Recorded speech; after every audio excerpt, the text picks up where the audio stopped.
Wait lang, let me first introduce myself. Okay. And so that's my name. My name is Lee Andrew B. Fabregas. So you can call me Sir Lee. As of the right now, I am the head of clinical chemistry in the SLU Clinical Lab. And so I will be facilitating you in our seminar for today. Okay, so clinical chemistry CCM Top Seminar 2023 Part 1. And then kasi bukas yung Part 2 natin. Ayan. So before the start of the seminar, you should know the importance of this seminar. So this is for additional knowledge to reinforce of yung alam nyo na, no? Ma-reinforce kung ano yung what you already know. And a few reminders, focus and actively listen. So try not to be sleepy. Ayan. Okay, so and throughout the discussion, be interested and be enthusiastic so that it will enhance your learning. Okay, so some of the things that we're going to discuss here will just be a review to you. Okay, and by the way, if there are any technical problems, kindly call my attention. And so, for example, hindi gumagalaw yung slide or uh, nawala yung audio, call my attention, you raise your hand. Ayan. Okay, so nakita ko less than 20 kayo, madaling magtawag dito, no? Tawagin ko kayo. So I am asking for your participation so that this MTOP seminar will be fun and conducive for learning. Yan. Wait lang. Okay.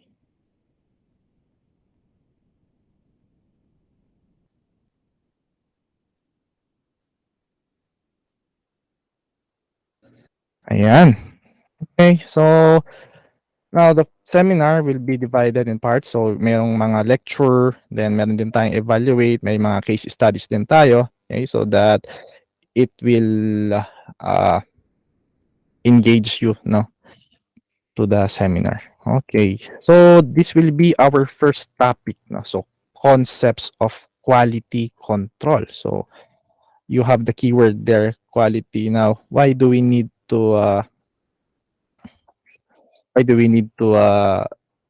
this, to have a reinforcement on this one? So since you are in the MLS program, no, this is an important topic for you because in the future you will work in the laboratory. Okay, so this is more of a practical topic rather than a theoretical topic.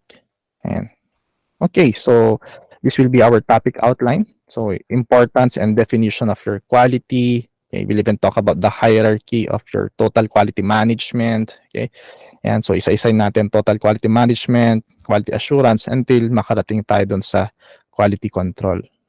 Okay, so what importance and definition of your quality. Okay. So just to relate it in real life class, no? So in today's world, everything is connected to money, right? So we all search for the best quality when we avail of certain products of or services. For example, food, no? Or yung mga utilities natin, electricity, water. So most of us are willing to pay a price as long as we trust the quality of these providers. So what then is quality? Ano ba tong quality na to? Okay. So quality, it refers to the satisfaction of the needs and expectations of the users of the laboratories or customers of the laboratories. Okay, so you have it here, needs. Okay, so needs of your users or customers in the laboratory setting. Okay, what will be the need of our users or customers? So they will need our quality result, right? So that's their need. So they will need our quality result so that the patients or our customers, no, yung patients natin, they will have, or they will, or the physicians will diagnose the patients, no, with accuracy. So accurate diagnosis and proper patient management. Okay, so yung need nila is yung laboratory result. Okay, and our users and customers are expecting that the result will be of quality. Okay, so users of the laboratories, ano ba yung mga users natin? Okay, so users, you have your uh, physicians, okay, nurses, and our main customer will be our patients. Okay, So quality in the laboratory, you have your laboratory service. We will provide laboratory service to them. We will perform a specific laboratory test. Okay. And our product will be your laboratory result. This is the need of our customers. Okay. So in order for us to satisfy our customers, of course, the result we should be releasing is of quality. Yan. Okay, now we have another definition here. Okay, this is according to your World Health Organization. When you say laboratory quality, it can be defined as accuracy, reliability, and timeliness of reported test results. So these are the three important concepts when it comes to our laboratory results of accuracy, reliability, and timeliness of reported test results.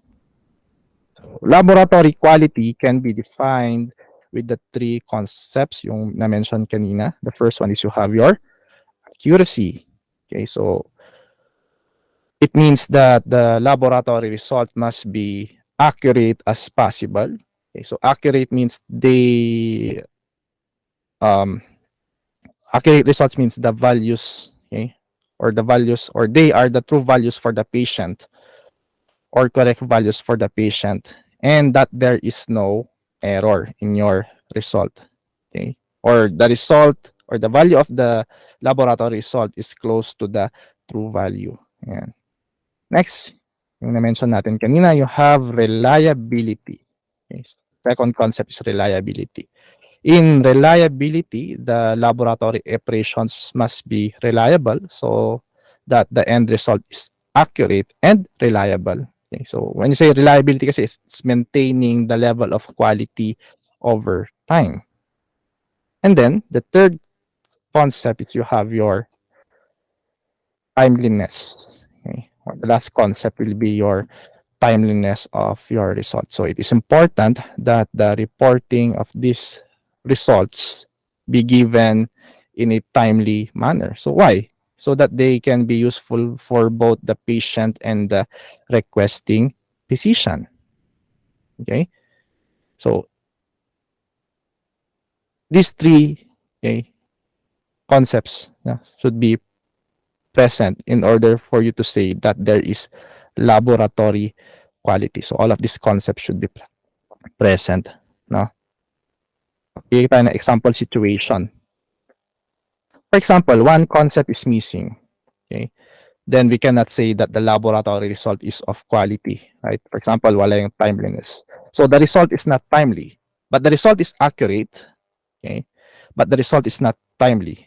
Okay? So then the patient or the physician cannot use the result, no, to aid in the recovery or diagnosis of the patient. So therefore, mako-compromise dyan yung satisfaction ng pasyente. So ito yung ibig sabihin ng laboratory quality. All of these three should be present. Accuracy, reliability, and timeliness of your result.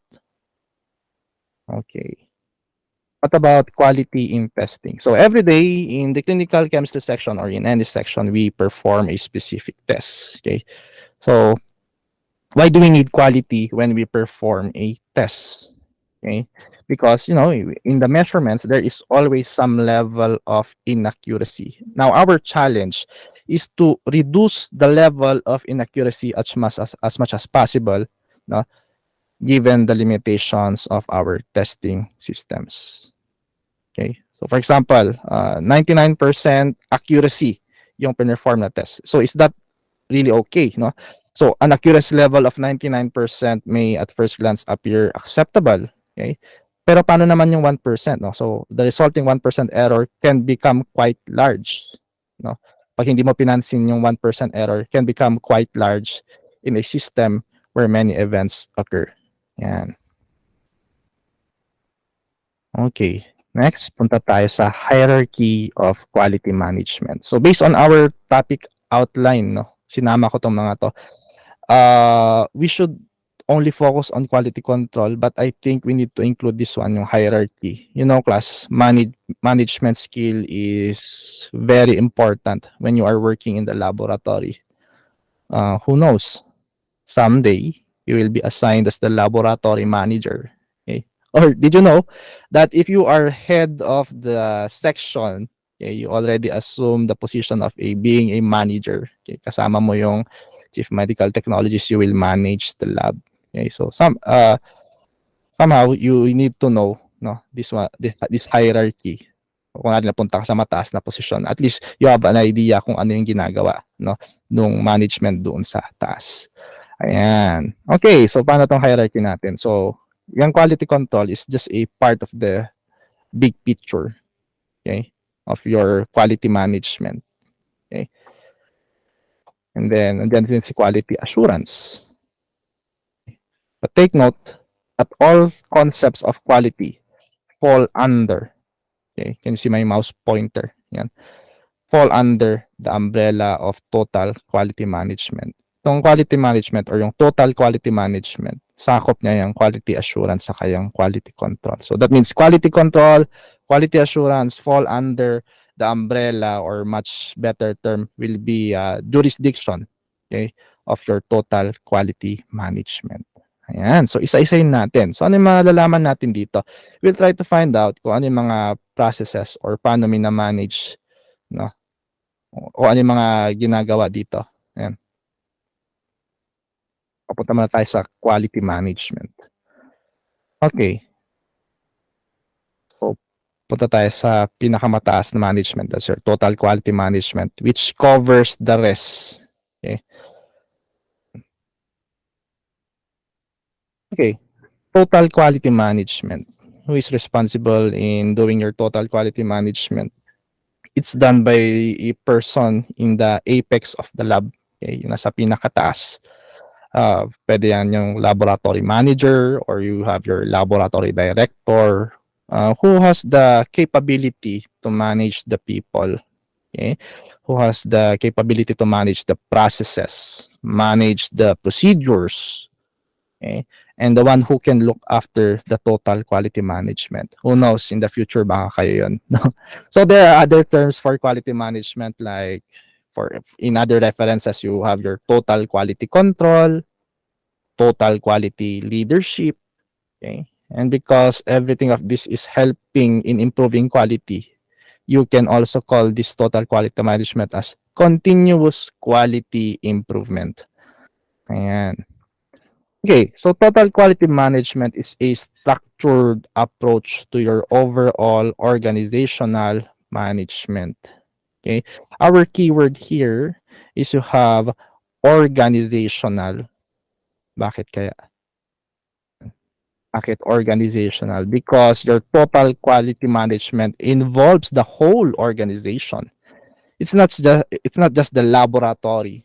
So this would be the health facility or the whole hospital, or if the laboratory is inside the company, then TQM will involve the company itself.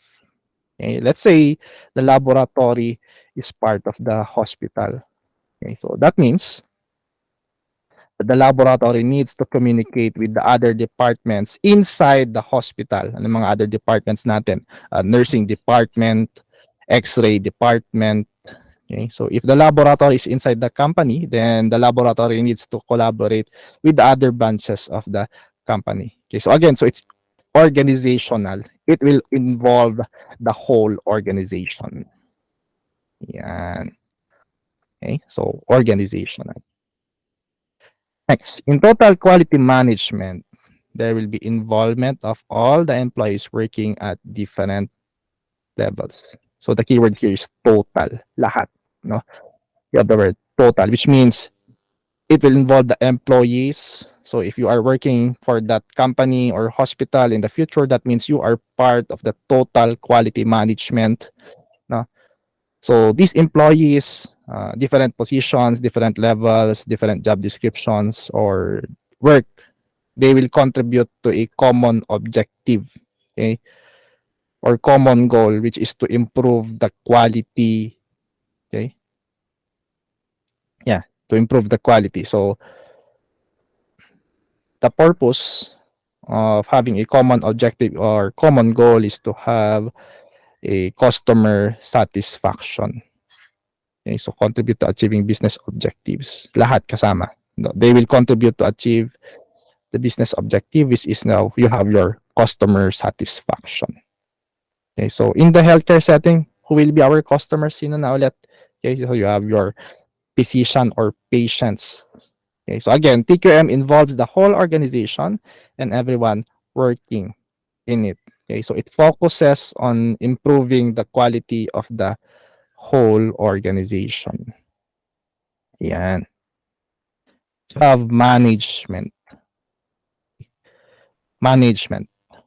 Word management is your management is to have it means that you have a management approach so that there will be a long-term success. Okay, there is a management system, there is a managerial process that is involved, no, in your total quality management.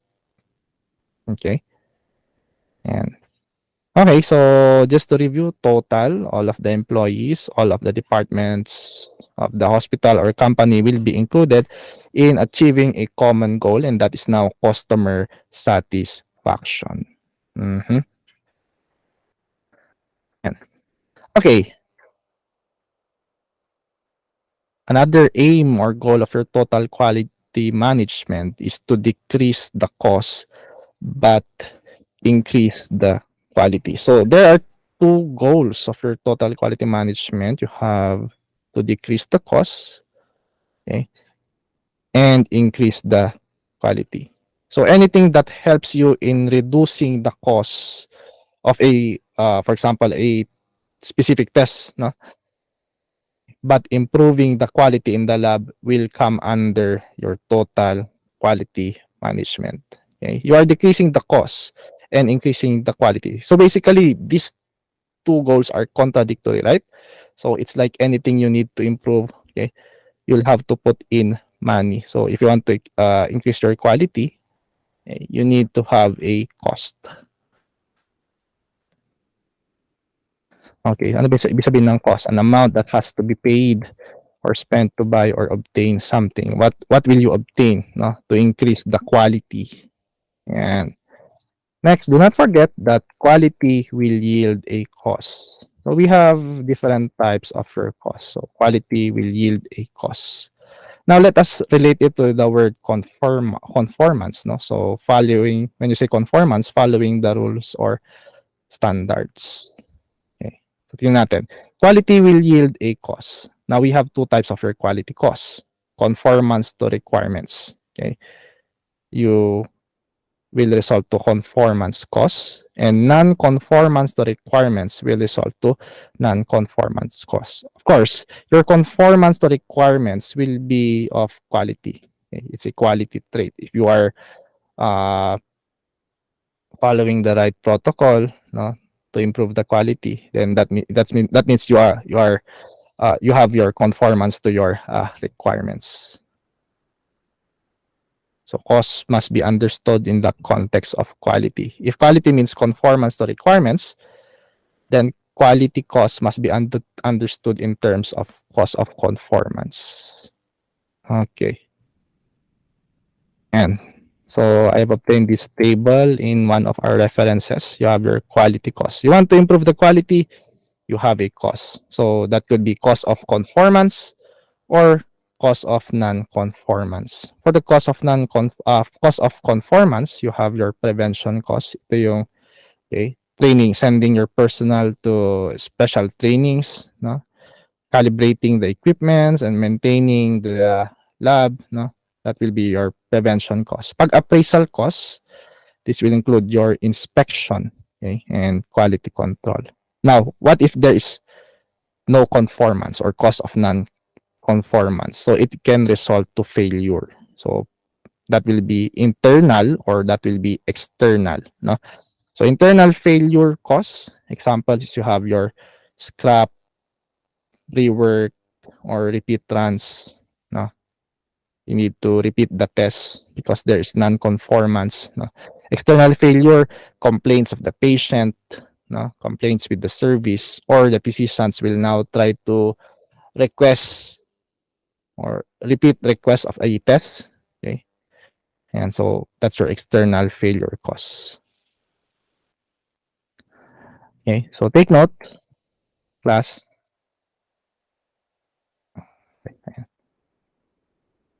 that improvements in quality over time will reduce now the cost or will lead to reductions in cost. Okay. So para hindi kayo mabore, magkakaroon tayo ng storytelling. Nandyan pa ba kayo?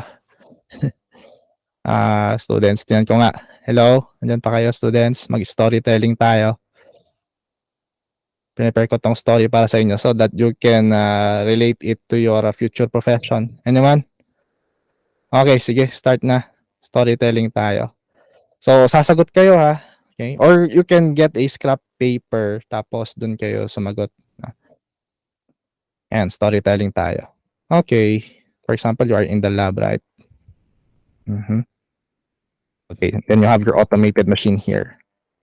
Now, this automated machine, okay, is erroneous and uncalibrated. So there was once an erroneous, uncalibrated, automated machine. You have it here. Okay.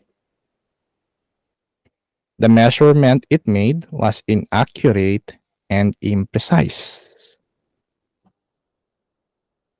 So the medical technologies needs to rerun the test twice or thrice.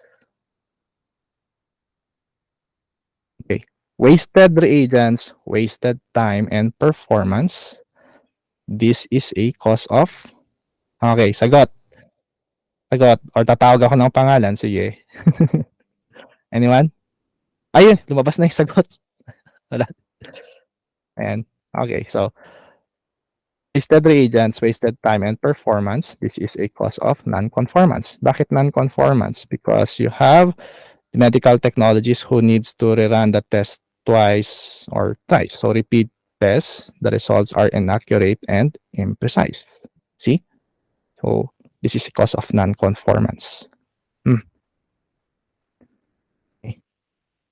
And rework or repeat runs. It's a non-conformance, cause of non-conformance. Okay. Continue with the story. The requesting physicians cannot correlate the erroneous results. But a lot of patients still need to consult. So nahirapan sila dun sa diagnosis and then madami ng pasyente ang nagko-consult dun sa mga physicians natin. Okay? What happened? More repeated test requests because the physicians are unsure. This is a cause of... Okay, so balikan natin yung diagram kanina. What do you think? Natin. Which one? Let's see. Requesting physicians cannot correlate the erroneous result, but a lot of patients still needs to consult. Okay. More repeated test requests because the physicians are unsure. This is a cause of... Okay, that's external failure. Nag-rhyme naman, di ba? Okay, so requesting physicians cannot correlate the erroneous result. Kasi nanggaling sa lab, no? Yung ginamit na machine is erroneous. Okay, so physicians are unsure. So this is a cause of external failure. Tingnan nyo. Complaints. Okay, repeat request of the test. See, it's external failure. Okay, so since we're talking about total quality management, di ba? May involve yung mga different branches or different departments. So they will need a communication. Okay. And so let's continue with the story. No? And the head physicians communicated with the laboratory manager and section head. Sabi niya, I think there's a problem with the results, he said. Okay. Then, nag-inspect yung laboratory manager. Kasama yung head ng section. After investigation, they knew what to do. They did the maintenance of the machine and calibration too. See? And since they don't want this to be a loss, okay. So this is an example of, ano kaya to? Balikan nyo. Pili lang kayo dito. Saan yan? Hey, may sumagot. Tingnan natin. May sumagot ba? Or may nag-raise ng hand? Sige. Yes, Christine.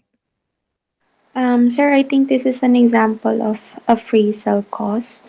Okay, let's see kung tama yung sagot niya. Ay, wait lang.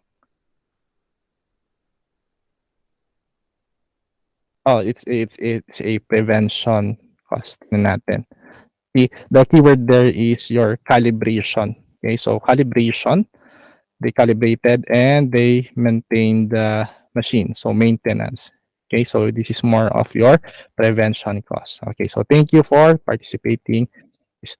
Anyway, ibabalikan natin tong story mamaya. Ayan.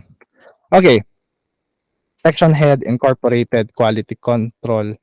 Okay, the big problem became small. They also did inspection periodically, which is an example of appraisal costs. Okay. Inspection, they also did inspection periodically, which is an appraisal cost, but quality over time increased tremendously. Okay, so ito naman, you have the inspection here. Okay, so inspection and then incorporate na yung quality control. Ayan, so inspection, quality control. Oh, ayan. Okay, so yan yung story natin. See? Nag-rhyme naman lahat, di ba? Tingnan natin, balikan natin. Okay. Okay. So, yan.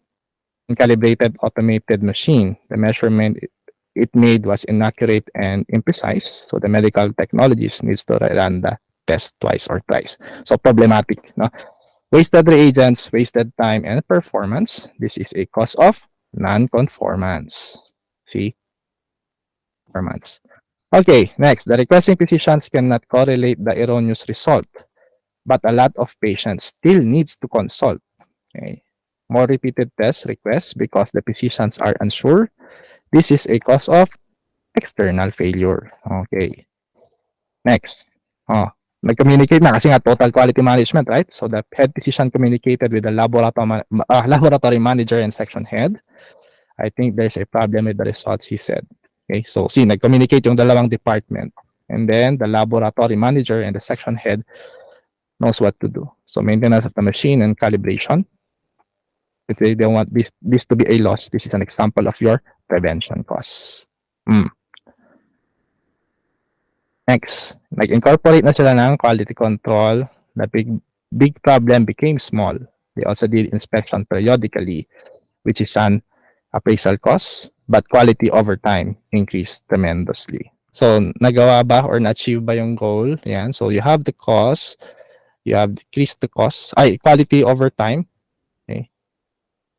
Or if you want quality, okay, if you want your quality to improve, there is a cost. But over time, this cost will decrease. Ayan. Okay.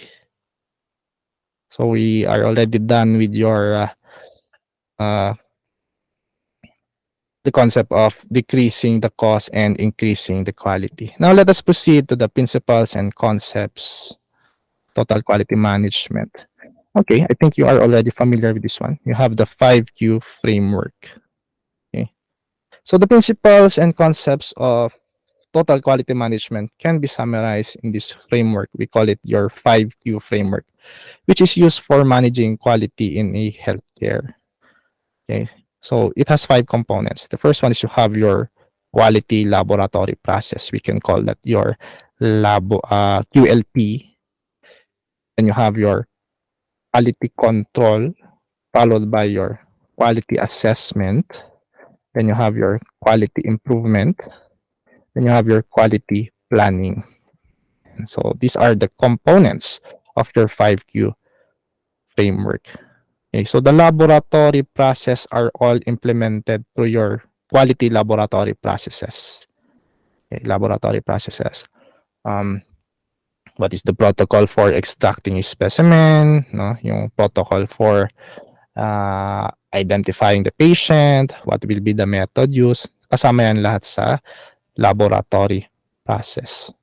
Now, the quality laboratory processes or the process will be measured and monitored through your quality control and quality assessment. So these two components are monitoring and measuring the quality of your laboratory process.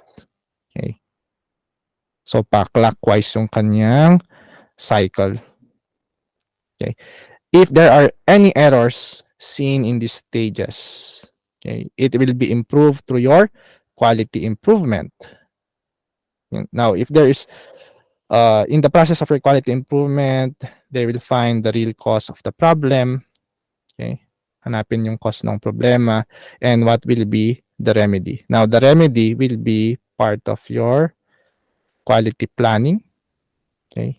Until maka-implement ng new process. So, the new process done during this stage will then be implemented in your quality laboratory process, and this will restart the loop, giving a continuous quality improvement. Okay, so there's a problem with the quality laboratory process, for example. Okay, na-detect yan ng quality control at saka quality assessment. So, what are they going to do? Hanapin nila yung cause ng problem, and then they will find a remedy, okay, a sufficient remedy for the problem, and then pupunta yan sa quality planning, and then pag meron meron ng plano, okay, mag-i-implement ng improve quality laboratory process, and then mare-reset na naman yung loop. So that's your 5Q framework. Okay. Let's go on to this one by one. No? Tingnan natin bawat component. Say quality laboratory process. Okay, so quality laboratory process includes analytical process, and this would be the general policies, the practices, and the procedures, and all of this will define how work is done in the lab. Yan. Next, you have your quality control. Okay. In quality control, okay, it will emphasize the statistical procedures, but it can also include non-statistical check procedures like yung linearity check, or when there's a problem with the reagent, no? Check the reagents or standards used for testing. Also, when you check the temperature of the equipments you are using, such as your refrigerator, your water bath, or even the automated machine. Okay, so hinighlight ko dyan yung word na statistical procedure. Kasi yan naman yung ginagawa sa quality control. Next, you have your quality assessment. Okay, quality assessment or QA. So, quality assessment, this is primarily concerned with the broader measures and monitors of your lab performance. Example of this lab performances is that should be measured or that should be monitored would be your turnaround time, okay, also the specimen identification, okay, or when we identify the patients, okay, and so mas broader yung sakop niya compared to your quality control, but still it monitors the quality laboratory process. So itong dalawang components sa baba nagtutulungan, no, para ma-monitor at ma-measure yung quality doon sa laboratory process. Then you have your quality improvement. Okay. The quality improvement provides the processes or problem solving. No? So first, in quality improvement, first we need to identify the root cause of the problem. Okay. The root cause, not just the problem. Kasi kung yung problema, baka may other causes pa pala na nagko-cause ng problem. Okay. And then after that, identifying the root cause of the problem, we have to identify the remedy of that problem. What is the right remedy for that problem? Then after quality improvement, you have quality planning. Okay, so this is necessary so that we can standardize the remedy. Okay, the remedy that was identified in the quality improvement. Also, we have to establish the measures for monitoring the performance. Okay. Next, in quality planning, we need to ensure that the new performances achieved would satisfy the quality requirements. Okay.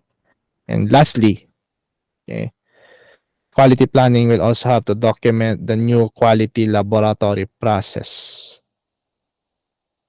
And so we should have an improved quality after quality planning. Okay. So the new process will then be again implemented. Okay. And then the cycle goes on. So meron na tayong quality planning na established na. Pwede na nating i-implement doon sa quality laboratory process. And then it will again be monitored by your quality control, by your quality assessment. If there will be a problem, pupunta ulit yan sa quality improvement. So the root cause of the problem and what will be the remedy. And then you have your quality planning. Standardize the remedy that was identified in the quality improvement. Okay, and then establish the measures for monitoring the performances. Then document, and you need to ensure that the new performances achieved would satisfy the quality requirements. Okay, so that's your 5Q framework. You have your quality laboratory process monitored by your quality control and quality assessment. If there will be a detected problem, pupunta sa quality improvement, find the root cause and what will be the right remedy, which will now be standardized by your quality planning, and then the cycle goes on and on. Okay. So, merong quality improvement. Do not forget there, yung document the new quality laboratory process. Okay. Pag hindi na-document yan, tapos hindi na-endorse yung bagong quality laboratory process, then hindi magkakaroon ng improvement. And okay, icebreaker activity. So try to get a paper. Now, for the sake of remembering the components of your 5Q framework, your activity is to arrange. So without looking doon sa previous slide natin, get a scrap paper tapos isulat nyo yung components. So ano yung pinaka nauuna, ano yung susunod, followed by, followed by, followed by. Okay, so kahit hindi ko kayo nakikita, kindly perform our activity. So icebreaker activity para hindi kayo antokin. Go class!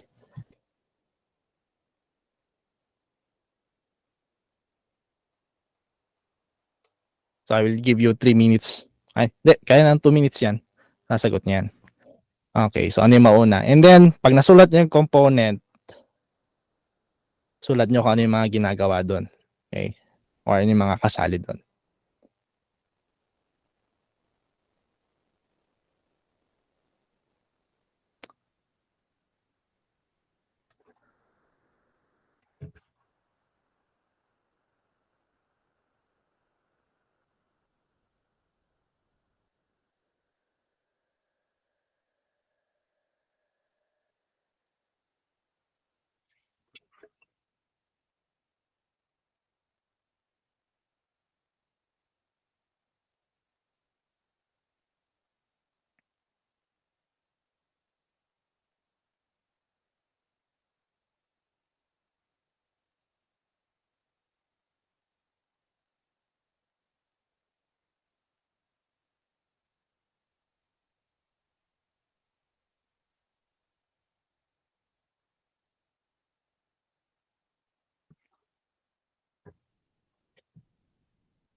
Okay, let us try to see.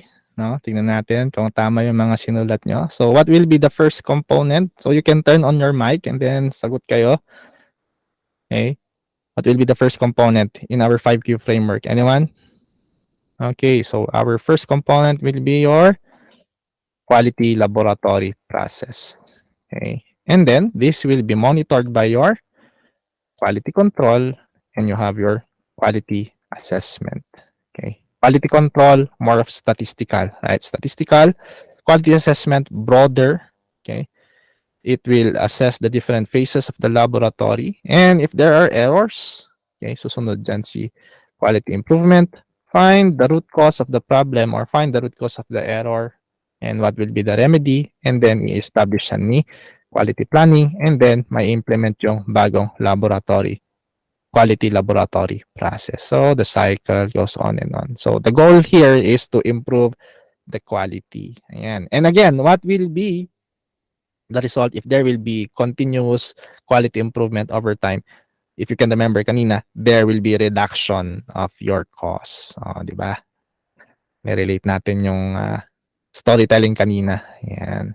Okay, now besides your 5Q framework, meron din tayong PDCA cycle. This is still a concept of your total quality management.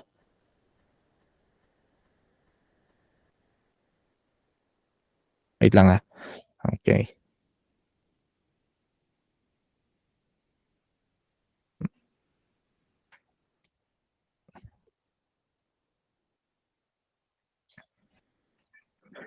Okay, PDCA cycle. Ano tong PDCA cycle? That's your plan, do, check, act. Okay. So it is a cycle. Okay. So PDCA cycle can also be used like the TQA, Total Quality Management Framework, or the 5Q framework. So PDCA cycle stands for plan, do, act, check. Now, when it comes to your PDCA cycle, it has 4 stages. So this will be based on the scientific method of the problem solving. This is also popularized by your Dr. Edward Deming, who is considered by many to be the father of your modern quality control. Now, as we have mentioned, no, earlier, that PDCA cycle is like a 5Q framework. Okay, so first is you have the plan. Okay, plan in the PDCA cycle provides the planning step like in your quality planning. Okay, then establish the standard processes for doing things like in your quality laboratory process, do. Okay, so parang ito yung QLP. And then check provides the different measures for checking how well things are done, like in your quality control at saka quality assessment. And then lastly, yung act provides a mechanism for acting on those measures, like what we do in your quality improvement. Okay, and so plan, what to do. Okay, do will be like your quality laboratory process, and then in your quality laboratory process, you're going to check. So check, parang yan yung QC and QA of your 5Q framework, and then act. Okay, so provides the mechanism for acting on those measures, like what we do in quality improvement. Okay, and then the cycle. So if you can see now in our diagram, you have there the standard. Okay, standard. So there we should be a continuous improvement. Okay, so from time there will be increase in your quality. Okay, so as time goes by, there will be increase in your quality. Ayan. Okay, so we are done with your quality management, yung pinakamataas doon sa hierarchy, or total quality management. And bababa tayo doon sa mga a smaller scope that will include your quality assurance. Okay, so ano meron dito sa quality assurance? By the way, review lang tayo sa quality management. Okay, so goal of your total quality management is to reduce the cost but increase the quality. Then do not forget the concept of your 5Q framework, and you have your PDCA cycle. Okay. Ayan. So baba tayo. Nandito sa hierarchy and quality assurance. Let's proceed with your quality assurance. Okay. Ano naman tong quality assurance? Let's say quality assurance, set of activities for ensuring quality in the processes. So I highlighted the word processes. Okay, so the activity of providing evidence needed to establish confidence among all concerned that quality related activities are being performed effectively. Okay, so aim of your quality assurance is to prevent the defect with focus on the process used to make the product. Again, in the laboratory, what will be our product? You have your laboratory result. Okay, so processes. Kung nasa laboratory kayo, nasa clinical lab kayo, may duty ba kayo mamaya? Tingnan nyo, ano yung mga processes na nakikita nyo doon? You have your specimen collection. It's a process. Sample preparations, also a process. Testing or running the test is also a process. Computation of the result, you correlate, you validate, it's still a process. So that will be part of your quality assurance. Okay. So in your quality assurance, it will include the maneuvers encountered in the different phases of the laboratory testing. That will be your pre-analytic, analytic, and post-analytic. Process ensures quality and monitor the different phases. Okay, so process by which lab ensures quality results by closely monitoring the different phases. Okay. monitors quality performance, no? So, yung mga na-mention kanina. So, it will monitor quality performance starting from the ordering of the laboratory tests or laboratory determination hanggang makarating ng reporting, interpretation, or results. So, since we are talking about quality assurance class, let us not forget the phases and processes in each phase. Okay, so you have it here. Naglagay ako ng animated eye dyan so that you can remember na pag quality assurance, kasama lahat ng phases. Tinitingnan na lahat ng phases, di ba? Pre-analytical, analytical, saka post-analytical. Can you still remember the processes that are included in your different phases? So, pag sinabi natin pre-analytical class, everything that precedes test for performance, okay? Or steps prior to laboratory testing, such as your test ordering. Okay, so you have the physician in order for him or her to assess or diagnose the patient. The physician will need our laboratory result. That's why he will request a test. That is your test ordering, right? And we will receive the laboratory request, check kung ano yung mga naka-request na test. Okay? We'll also check the laboratory request, validate, no? Check kung tama yung information na nandun sa laboratory request. So that's your pre-analytical. And then you have your patient preparation. So one very most common example when it comes to your patient preparation in clinical chemistries, you have your, anyone? Ano yung pinaka-common? Sige, turn on nyo yung mic nyo. Okay lang. Tayo-tayo lang naman dito, di ba? Oh, pagdating sa patient preparation, ano yung pinaka-common na patient preparation prior to testing? Anyone? Wala? Sige, tatawag ako . Tingnan ko kung nagpa-participate pa kayo.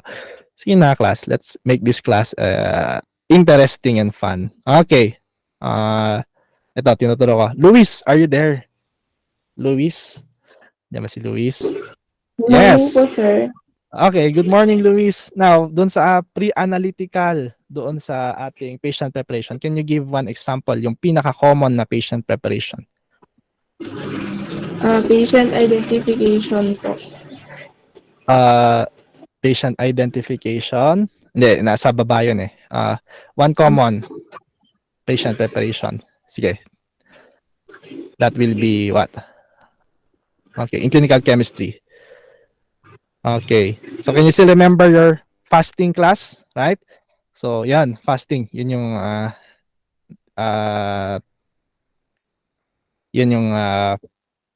one example of your common patient preparation. So we have tests in clinical chemistry that needs fasting. So that's an example. You will prepare the patient prior to your specimen collection. So prepare the patient. Dapat nag-fast siya because if the patient will not fast, okay, it could affect the result. Example of which is you have your triglycerides and glucose, right? Yeah. And then patient identification, yung minention ni Luis kanina. So it's still part of your pre-analytical phase. So patient ID. You need to identify the patient. You need to ensure na siya talaga yung pasyente by asking for the ID or any verifications. And then, still part of your pre-analytical, you have your specimen collection. Ito na.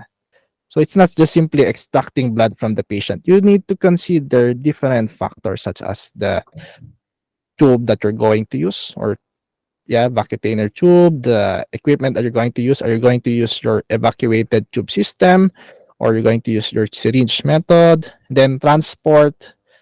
After extraction, the specimen should be transported as soon as possible in the laboratory, no? May mga test tayong ganyan. Then you have your specimen processing, preparation of your plasma or your serum. Yan. Okay. Then analytical. Okay. Analytical test performance. You will already perform the test in your sample test analysis. You can see that this one, quality control, di ba? Ayan. So, yung quality assurance, sakop niya yung quality control. Quality control, part siya ng analytical. But all in all, yung quality control, kasama siya dun sa quality assurance. So, you will do some statistical checks or statistical measurements for you to ensure that the result will be accurate and precise, right? And then, yung mga reagents na gagamitin mo, okay? Reagents and calibration, that's part of your analytical phase. Also, your preventive maintenance, right? Preventive maintenance of your equipment, right? Temperature monitoring, okay? Make sure that your automated machine is maintained, no? So, may mga times na kailangan mong tawagin yung engineer para i-maintain yung machine natin or yung equipment natin. Then you have your post-analytical phase. Okay. You verify if the calculations of your results are correct. Check if the reference range is also correct. So, for some tests, may mga iba-iba tayong reference range. For example, iba ang reference range ng creatinine. May iba ang reference range ng male-female when it comes to your creatinine. Iba yung reference range pagdating sa age, no? May mga reference range na magkaiba when it comes to age, iba yung reference range sa child, sa adult, okay? And then post-analytical, kasama dyan yung review of the results, okay? You're going to review the result prior to releasing. So, ano yung mga ginagawa sa review of results? Check that tama yung data na na-encode, okay? And you're also going to check if correlated yung result. And then, after that, you can already release the result or report the result. You're going to sign doon sa result form, then you're going now to release. So, these are the different phases, okay, that will be monitored and measured by your quality assurance. Okay, so pre-analytical, everything that precedes test performance prior to testing.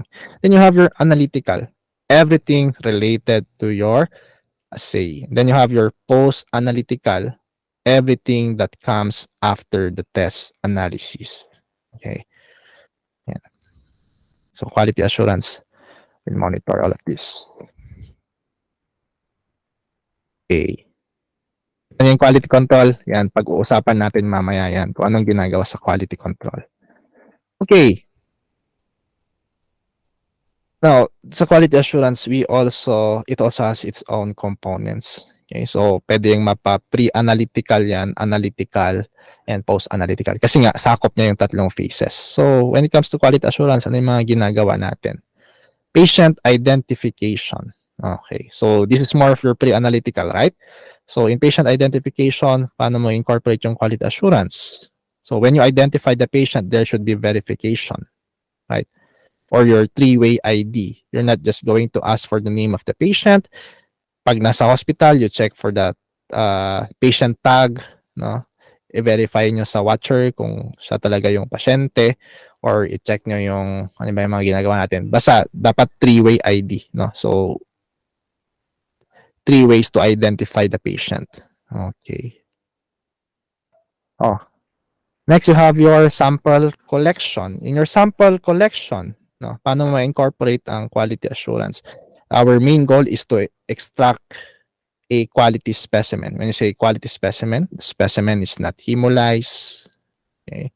Or what are the factors that affect the handling of the samples for the assay? Okay? Ano yung additive? Okay? So, pag clinical chemistry test, usually ang ginagamit natin na additive, if you're going to need your plasma, you have your heparin, or kung kailangan mo ng serum, then you will need a tube with clot activator. Pwede yung serum separator tube or yung red top. No? And then what will be the type of specimen prior to testing? Okay, so check ano bang gagamitin, plasma or serum. Okay, so yan. So how will you incorporate your quality assurance? You need to ensure that the specimen that you're going to extract from the patient is of quality. So a quality specimen is not hemolyzed, the venipuncture is not traumatic. Yan. Okay, next, testing. Testing. Anong phase ng laboratory process ang testing? So we have 3 phases, right? You have pre-analytical, analytical, and post-analytical. So when it comes to testing, it's more of your analytical phase. You're going to check, okay, the laboratory request form prior to testing, and then discrepancy must be clarified prior to testing. Okay. Tingnan natin dito, no? So, before natin i-test yung sample dun sa analytical phase natin. Okay. I-check nyo nga itong laboratory request na to. Okay, so, what did you notice, class? Meron bang mali? Okay, so tingnan natin. Liver function test. You have your ALP and ALT. So, both of these tests requested are used to assess the liver. Pero meron tayong isang test doon. Kita nyo? HDL. Okay. Kung ako nakakita ng request nito, magtataka ako. Anong relation ng HDL doon sa liver function test? So, may duda ako dito. No? So, ang gagawin ko dito, tatawag ako doon sa nurse. And I will verify if HDL nga talaga yung naka-request. No? So, tingnan natin. Okay, nangyari to kasi dati. No? So, HDL, ALP, ALT yung naka-request. So, parang hindi nagko-connect yung HDL doon sa ating liver function test. No? So, tinawag ko doon sa nurse. And then, tama nga, hindi nga kasama yung HDL. Alam nyo yung tamang naka-request dapat na test? LDH. No? So, LDH dapat. Ano kaya nangyari? Siguro yung gumawa ng request, napagbaliktad niya yung H saka yung L. So, akala niya HDL, pero ang talaga dapat naka-request is you have your lactate dehydrogenase, which is also related to your liver function test. Diba? O, nakita nyo? So, prior to testing, dapat chine-check yung laboratory request form. Okay, another one is you have your delta check. Ano itong delta check? When you say delta check, we also call it as your previous. You're going to compare the recent patient result from the previous result. Okay. So you're going to correlate the result of the patient, that is a previous result of the patient from the present result. Okay. Now, the purpose of this one is to correlate and to detect if there will be an interchange in the specimen or other errors. Okay, so correlation. Turuan ko kayo mag-delta check or nag-previous. Or alam niyo na, tingnan natin. Okay, so try to look at this data class. Tingnan natin. So you have patient A and you have patient B. So patient A and patient B, okay, mga senior citizen patients. Okay, ito yung kanilang result. Okay. So, palagi silang sabay na nagpapatest. Now, what did you notice? What is your interpretation of the result? Sige nga, class. So, try to interpret the result. You can turn on your mic. Okay. Tapos, i-interpret natin. What did you notice? Wala ulit. O, sige, tawag tayo. Okay, sinong next? Tingnan natin. Okay. Come on, class. Participate tayo para fun yung seminar natin. Jace-Reel. Diyan ka ba, Jace-Reel? Oh. Try to interpret. Ano napansin natin din sa result? Ito yung result nila. Jace-Reel? Ayaw ni Jace-Reel. Joyce. Are you there, Joyce? Joyce? Wala rin. Okay. So, let us try to interpret the result. Okay. Tingnan natin. Okay. So, sa patient A, mataas ang kanyang blood sugar, right? So, that's 326.52. Compare it into your reference range, right? Then you have your patient B. Ayan. So, fasting blood sugar niya is within the reference range. Okay, so ito yung result nila no April 12, 2022.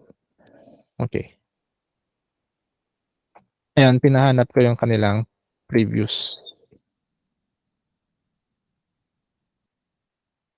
Ay, ito pala yung previous, sorry. This is your previous result, April 12. And then, yung recent result nila, ito na. What did you notice? Okay, so you have your previous result and you have your recent result. Okay, this is your recent result. Patient A, yung fasting blood sugar niya, normal, 94.34. And then, patient B, fasting blood sugar niya is 294.57. Okay, so ano napansin natin? Ito yung previous result and this is the recent result. Patient A, mataas ang kanya, yung previous result niya is mataas yung kanyang blood sugar. Patient B, normal. Recent result nila, okay? Patient A, nagkabaliktad. Normal na ang kanyang FBS. Patient B, tumaas naman. So, it does not correlate, right? So, kailangan ng investigation dito. Okay, so tama nga. Doon sa result nagkaroon or doon sa recent test, nagkaroon ng interchange of your sample. Okay, nagkapalit. Paano nalaman? Chinek yung appearance ng serum. Buti na lang yung serum ng patient A is lipemic. Okay? Yung serum ni patient B is normal appearance. So, doon nalaman na nagkapalit yung sample doon sa testing natin. So, this is one application of your delta check. Okay? You check the previous result of the patient and you try to correlate. So, somehow, na-detect natin dito na nagkapalit nga yung sample nila. Okay, so contributory factors. Bakit nagkapalit yung sample? Asawa pala yung pasyente, so husband and wife, and they have the same family name. Baka yung nagse-separate ng serum, hindi niya na-notice na parehas yung family name ng patient at doon na nagkaroon ng interchanging of their samples. See, that's your delta check. Okay. Next, another component of your quality assurance class is you have your validation of the laboratory result. Okay? So all results should be checked at least twice. Okay? Check nyo rin yung basic information, lalo na dun sa gender or age. Okay? Kasi pag may nakitang may discrepancy sa gender or age, hindi natin maiwas ang magduda yung pasyente kung sa kanya talaga yung result. So you need to validate. Now, in our protocol right now, no, you have yung taga-test, yung nag-test nung or nag-perform ng test at meron din yung validator kung saan siya yung mag-check kung tama yung mga information na nakasulat doon sa laboratory result. So we call that as your validator. Okay, so pwedeng yung cost staff na medtech doon sa lab ang mag-validate ng result. Okay, so if you will be the validator, ano yung mga i-check nyo? Besides the gender or age, check nyo rin kung tama yung unit ng report. Okay, and then doon sa result, kailangan dalawa na yung pipirma. You need 2 laboratory personnel that will sign the result. Yung nag-perform ng test at kasama din yung pirma ng validator. So this is an example of validation of your laboratory result. Still part of your quality assurance program. Okay, next you have your panic or critical values. Okay. If your value is too high or too low at nasa range siya ng critical or panic value or it indicates that is a life-threatening condition, then you need to relay your result immediately to the attending physician or to the nurse. You need to notify them. Still part of your quality assurance. Okay. Mabigyan ko kayo ng one case regarding dito sa panic or critical values. Okay. You have a phlebotomist na notice na yung signs and symptoms ng pasyente. Nausea, fever. Next na kanya ng blood. Ang test na requested is you have your amylase and lipase. Now, take a look at the result class. What did you notice? Ito lang ang reference range natin. And this is their result. So, amylase, ang result niya is 2,000. Compare niyan sa reference range. Ang lipase nasa 800. Okay? So, if you're going to look at the range of your critical or panic value, lumagpas pa. So, amylase greater than 200 IU per liter lang yung result or yung range ng panic value. Eh, sobrang taas ng amylase ng pasyente, right? Then you have your lipase, no? Greater than 500 IU per liter. Nasa 800. So, this is already a panic value. So, anong gagawin mo pag ganyan? You need to notify the attending nurse or physician na masyadong nasa panic value yung result ng pasyente. Para yung nurse, i-relay niya doon sa physician yung result ng pasyente para mabigyan ng immediate treatment. So, itong result na to, this depicts your acute pancreatitis. Yan. So, may inflammation doon sa pancreas resulting to this one. So, it's also a life-threatening condition pag hindi na-treat ka agad. C class, ang laki ng purpose natin sa laboratory, right? Okay.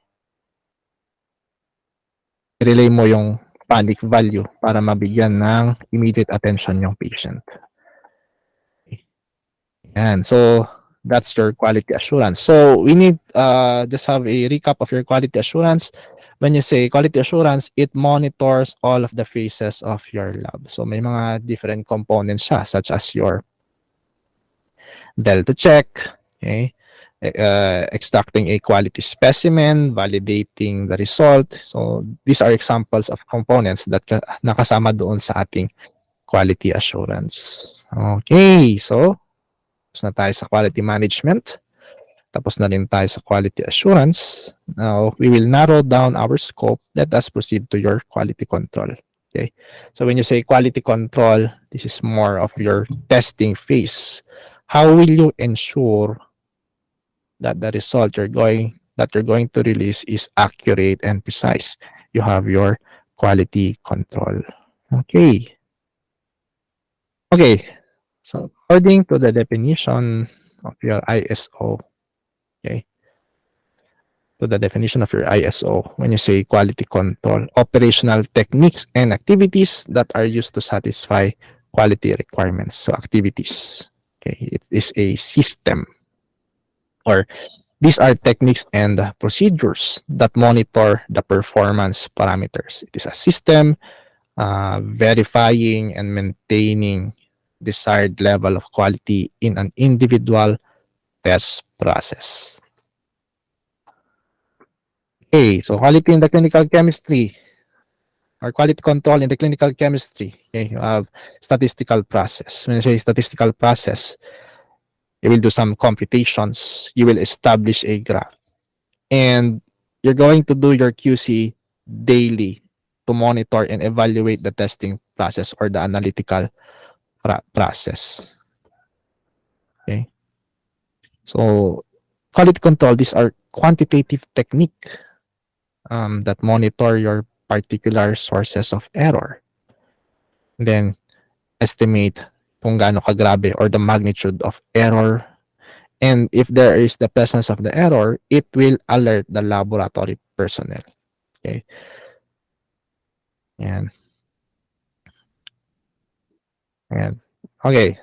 So, narrow down yung definition natin ng quality control. No? So, quality control, compared to your quality assurance, quality control is only concerned with the analytical phase, or also known as your testing phase. So, it monitors the overall reliability of your laboratory results. So, in terms of accuracy and precision, it relies on the diligent and persistent execution of the following quality control associated activities. Okay. And did you know that in quality control, it has two types? The first one is you have your internal. Internal is the procedures used to monitor performance of a single laboratory. Okay. Procedures used to monitor a performance of a single laboratory. Pag external, procedures used to compare performances of different laboratories. Okay. So kung sa lugar ninyo, lahat ng laboratory kasama pag external quality control. Okay. So punta tayo sa internal quality control. Based on our topic outline, no, sabi ko kanina, dapat quality control lang yung focus natin. Pero sinama natin yung buong total quality management. Now, when it comes to your quality control, okay, when it comes to your quality control, I will try to teach you in a way na kayo mismo yung nasa situation. Okay, how will you establish? Kunwari, bago yung laboratory ninyo, how will you establish your quality control? So, tignan natin. Okay. Pag hindi mo alam ang quality control, so pwede mangyari sa ito. So ito yung laboratory workflow natin, right? You have the patient, then you have your physician.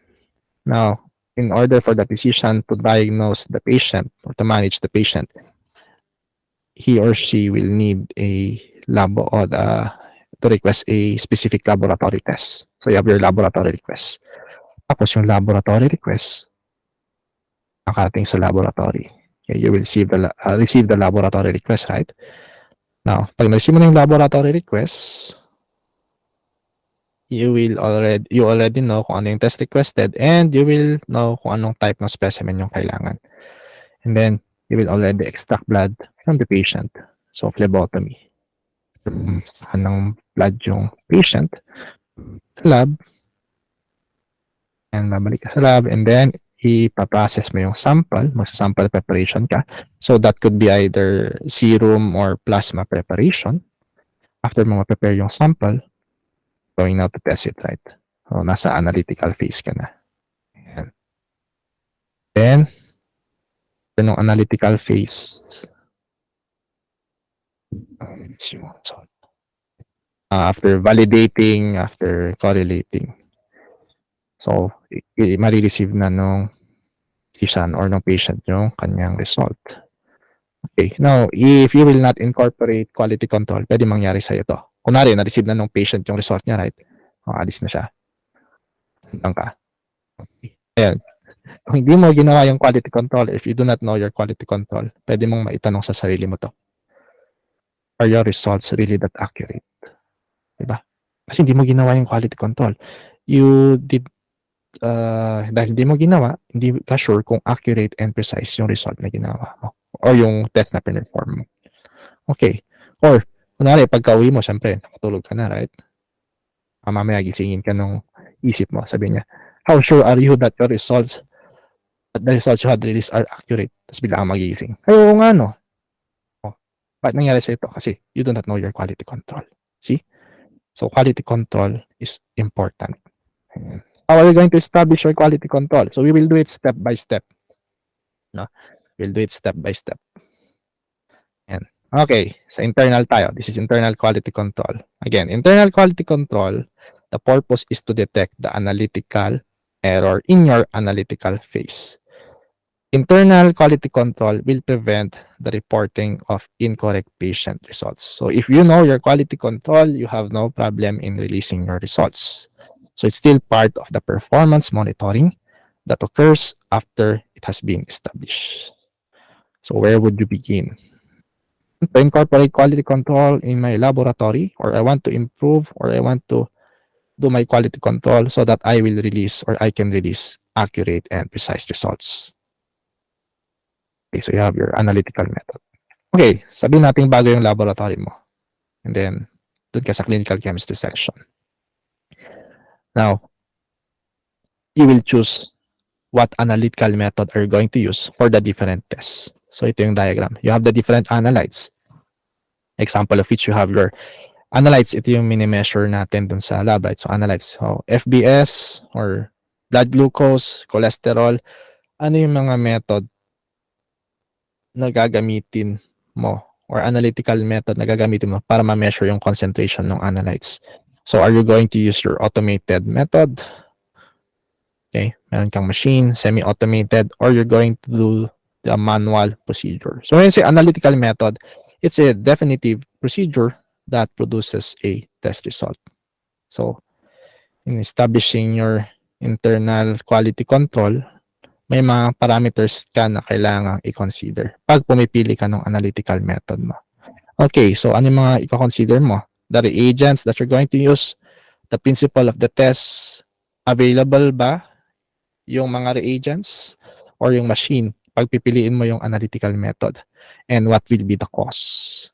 Okay, if you're going to decide what analytical method you're going to use, you also need to consider the different test performance parameters. The first one is you have your accuracy.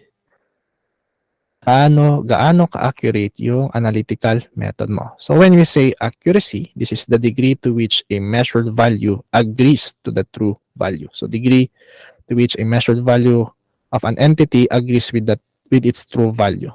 Okay, so this can be best measured through your reference methods and peer group comparisons. Okay, accuracy. So tingnan niyo yung picture sa likod. Accuracy is that when you test the sample, ito yung true value, tapos ito yung analytical method mo, close ba yung value na doon sa true value? That's your accuracy. And you have your precision, or you also call it as your reproducibility. Okay, so when you say precision or reproducibility, This is a degree to which measured values agrees with each other. Okay? So no matter how many times you repeat the test, in order for you to say that it is precise, the values of the different runs you have performed should be close to each other. Yan. By the way, if you have a good precision, that does not mean that the analytical method is accurate. No? So iba yung accuracy, iba yung precision. Okay, so when you say precision, degree to which a measured value of an entity, or no matter how many times you repeat the test, the values will be close to each other. Yan. So degree to which measured values of an entity agree with each other. Ayan. So nearness or closeness of assayed values to each other. So tingnan niyo ulit yung picture sa likod. So no matter how many times you repeat the test, okay, the values will be close to each other. Ayan. So nearness or closeness of assayed values to each other. Ayan. So you can ask the question, is the analytical method you're using is it precise? So precise ba yung ginagamit mong analytical method? So when you say precision, nearness or closeness of the assayed values to each other. Okay. Ayan. So can you see this picture? Ayan. So ito yung mga pwedeng mangyari sa accuracy and precision. Some results, okay, ito dapat yung ating, para masabi mong may quality yung laboratory result mo, it should be accurate and precise. So it's of quality. Pero pag walang quality, pwedeng mangyari ang not accurate but it is precise. So it's not accurate but it is precise. Pwede ring mangyari yung accurate but it's not precise. Right? Or pwede ring mangyari yung pinaka-worst, hindi na nga accurate, hindi pa precise. So pag accurate and precise yung result mo, so how would you know accurate and precise using some statistical methods? No, ipapakita ko sa inyo mamaya yun. Okay. It would benefit the patient, right? Kasi accurate and precise yung result mo. Kung tama yung result mo, accurate and precise, tama yung diagnosis, tama yung patient management. Now, the rest could already harm the patient. Result is not accurate, but it is precise. Harm the patient. Ito, hindi na nga accurate, hindi pa precise, it could also harm the patient, right? O ito, paano pag accurate but it is not precise? It could harm the patient as well. So, pinaka-best na result is you have accurate and precise result.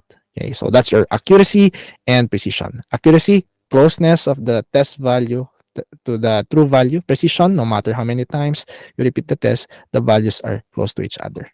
Yan. X, reliability. It's reliability. Okay. When you say reliability, it's a combination of your accuracy and precision. This is the ability of the analytical method to maintain accuracy and precision. Okay. Now, this should be the goal of all laboratory workers. Okay. The lab is able to maintain the accuracy and precision in an extended period of time means the analytical method is reliable, right? Okay. Next, you have analytical sensitivity. When you say analytical sensitivity, this is the ability of a method to detect small quantities of an analyte. Okay? So, the smallest concentration. Okay. Tignan natin yung analytical method dito sa baba. So, the analytical method was not able to measure the minute concentration of the analyte in the sample. So, would you consider that as low sensitivity or high sensitivity? Anyone from the class? Tignan natin. So, tingnan nyo yung definition. Ability of a method to detect small quantities of an analyte. Now, take a look at this analytical method. The analytical method was not able to measure the minute concentration of the analyte in the sample. So, what would this be? Is it high sensitivity or low sensitivity? Anyone from the class? You can turn on your mic. Class? Okay, and I got. Okay, so the answer would be low sensitivity. Okay, so low sensitivity because the analytical method was not able to measure the smallest concentration of the analyte in the sample. Next is you have your analytical specificity. This is the ability of the method to detect only the analyte it is designed to determine. Okay. Your analyte of interest. Okay. You can say that the analytical method is of high specificity because it can only measure the analyte of interest. See? Next, you have linearity. You also need to consider your linearity. So when you say linearity, ability of the analytical method to obtain test results which are directly proportional to the concentration of the analyte in the sample. Okay. So yan, so linearity. Okay, so as the concentration of the analyte increases, okay, the expected result should also increase. Okay, but we have a linearity or the limit. Okay, tingnan niyo itong picture sa baba. So I have obtained this in one of the procedures dun sa mga test natin dun sa lab. Okay, so this procedure is linear to 1,000 milligrams per deciliter. Ngayon, pag yung concentration ng analyte doon sa sample is sumobra ng 1,000 milligrams per deciliter, then hindi na linear, which means that the accuracy of the result can be compromised. So ano yung best na gagawin pag lumagpas sa linearity yung result ng test? You must dilute the specimen and then you're going to test it again. So dilute the specimen. So this is one method. 1:1 with saline and tested, and then you're going to multiply it by 2 to compensate for the dilution. Okay. That's your linearity. Okay. So you have your next step. Okay, let's say nakapili ka na ng mga analytical methods. So baka kunwari pinili mo is automated machine or manual procedure. Now, how are you going now to establish your QC class? Your next step is to purchase or to prepare your control materials. Okay? Okay, you're going to prepare your control materials.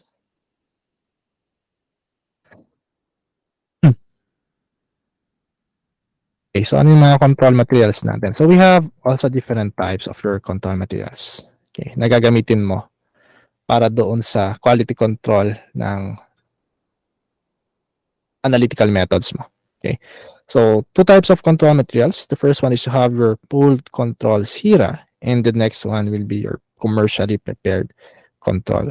Okay, so paano pinaprepare itong pooled control sera? So when you say pooled sera, it's just a mixture of residual patient serum which is sent to the laboratory every day. So iipunin mo yung mga sera ng mga patient or yung sera ng mga patients. Then you're going to pull it. Just as what itong nakita sa diagram. No? So you have your patients with normal serum, kunin mo lahat ng kanilang sample, and then you're going to mix for you to be able to make a pool of that normal controlled pooled serum. So, ganun din sa abnormal. Lahat ng samples ng patient with abnormal result, you're going to pool it for you to prepare your abnormal control serum. But, if you're going to choose your pooled control sera as your control, it has a lot of disadvantages. First, dahil galing sa pasyente, at hindi well prepared, it could now deteriorate or pwedeng mahaluan ng, for example, pasyente with normal serum, pwedeng mahaluan ng pasyente with abnormal result. So, contamination. And since galing doon sa pasyente, so it could result to loss of potency. Okay, so we're talking about the stability of the biochemical substance. And you as the one preparing now your pool control sera, you could be exposed to pathogenic agents. O hindi mo alam kung sinong pasyente yung merong blood transmitted disease. And you will handle it, right? Yan. Okay. So the much recommended control material if you're going to establish your QC is you have your commercially prepared controls. So for commercially prepared controls, you have the manufacturer and you're going to purchase that control from the manufacturer. Okay. Now, these commercially prepared control materials are prepared from human serum or from bovine-based products. Sir, nanggaling pa rin naman sa tao, pero at least dumaan sa process, right?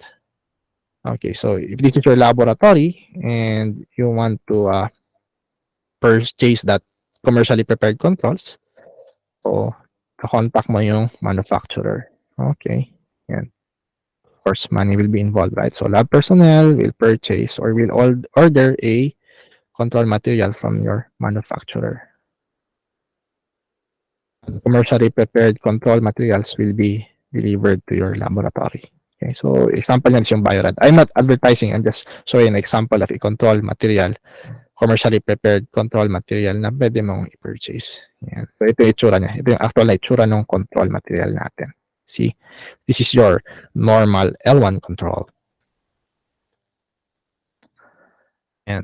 Okay, sir, paano po ba namin malalaman sa dami ng control materials, paano namin malalaman yung ipa-purchase namin? So you need to consider the following characteristic or traits of your control material.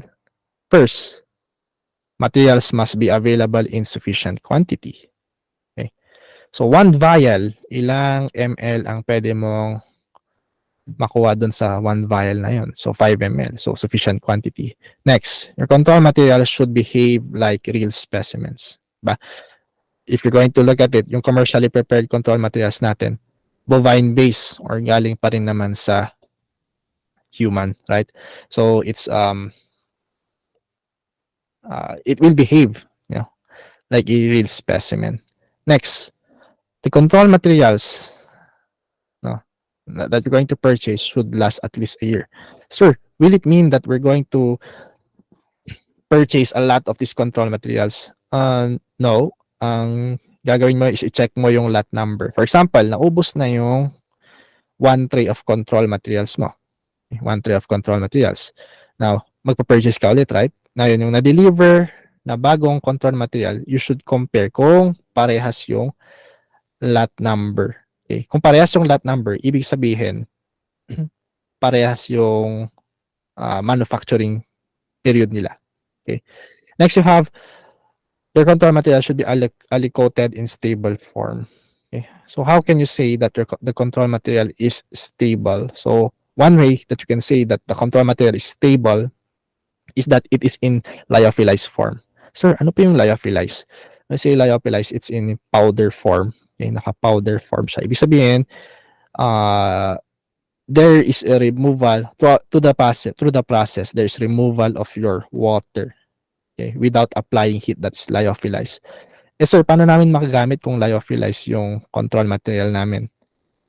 Simple, you're going to add a specific volume of distilled water or diluent para ma-convert siya from powder form into liquid form. Okay? Next, you have variations should be between vials should be minimal. Okay, so in the delivery of your control materials, it is delivered in packs or trays. No? Now, dapat yung concentration nila is close to each other. For example, tinest mo yung isang vial, dapat yung concentration niya close dun sa isang vial. Okay, so variations should be minimal and should span the clinically important range of the analyte. Okay. In the laboratory or in clinical chemistry, we have we can after testing, pwede tayo magkaroon ng normal result or result within the reference range and pwede din tayo magkaroon ng abnormal result. Okay. Now, same goes to your control. Okay. So, kung mag-incorporate ka ng QC, dapat meron ka ding two levels of your control. You have your L1 control or also known as your normal control and you have your L2 also known as your abnormal control. Yan. Okay.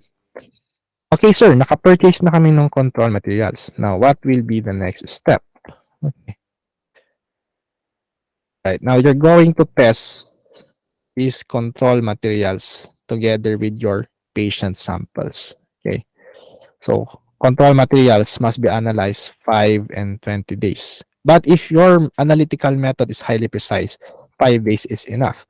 But for less precise analytical methods, kailangan minimum of 20 days. So, take note of the word minimum 20 days. So, hindi lang dapat 20 days or hindi okay lang yung 20 days pero pwede pang i-test more than 20 days. Yan. Okay. Oh, by the way, sa references natin, sinasabi na dapat yung control materials is tested together with your patient samples. But when it comes to practicality, mas magandang tinitest mo muna yung control materials mo para kung may error, no, hindi sayang yung reagent. Okay? So, control materials muna o nakita nyo merong error. At least, hindi sayang yung reagent kasi hindi mo tinest yung patient samples mo. So, control materials muna, saka yung patient samples. Mas practical yun, right?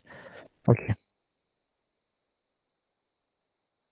Okay, I'll just show you kung paano natin niraran yung control materials doon sa ating analytical method. So we are using your automated machine for the different tests. Okay, so these are your controls. You have your L1 and L2. Now we're going to transfer an aliquot of that control into your smaller tube, your 12 by 75. So ito yung nangyari dito. Nilipat namin, or nag-aliquot kami ng L1, nilipat namin sa tube with your dun sa 12 by 75 millimeter tube, saka yung L2 nilipat dun sa another tube. So, aliquot, nag-aliquot. And then, yung inalikot natin, lalagay natin dun sa ating automated machine. Dito sa automated machine, merong slot for your controls. So, can you see that C1 and C2, L1 and L2, dun mo ilalagay yung controls. Ayan. Then, you're going to run it. Oh, pwede mo nang i-run yung test. Okay. So, iti-test mo siya for 20 days, right? So, how would we know if the control values are obtained within range? Sir, tinest ko na yung control materials. Meron na akong values. Ngayon, paano namin malalaman kung within range siya? Saan namin malalaman or saan namin makukuha yung range? Now, the manufacturer, yung gumawa ng controls, they have already established range before ma-release yung control materials sa market. Okay? Or, meron ding mga range, makikita mo siya doon sa package ng control material mismo. Okay? And for some control materials, you could obtain the range from their website. Okay? So, different ranges for different levels of your controls. So, pakitaan ko kayo ng example, no? Okay. So, we could obtain it from their website. Ito. Yung control material ng Biorad na pinurchase natin, you can obtain the range from their website. So, ito yung website niya. Okay. And you're going to select the product. Tapos pipiliin mo dyan. Ano yung control na pinurchase mo? Yan, for example. And then, just press next. Okay, then you're going to wait. And then, pipiliin mo kung anong test yung kailangan mo ng range. For example, ang kailangan mong range is yung glucose. Ayan. And then, you're just going to wait. Ayan. After yan, ilalabas na ng website yung established range ng manufacturer. So, you have the range here. You have a range for your L1 and you have a range for your L2. Okay. Ayan. So, L1 and you have your L2. So, L1 range. The range is 73.5 to 102. L2, 240 to 303. So, habang niraran mo yung controls mo for 20 days, i-check mo dapat yung control values pumapasok dun sa range. Kapag hindi pumapasok, then there is a problem with your analytical method. Assayed materials give expected ranges.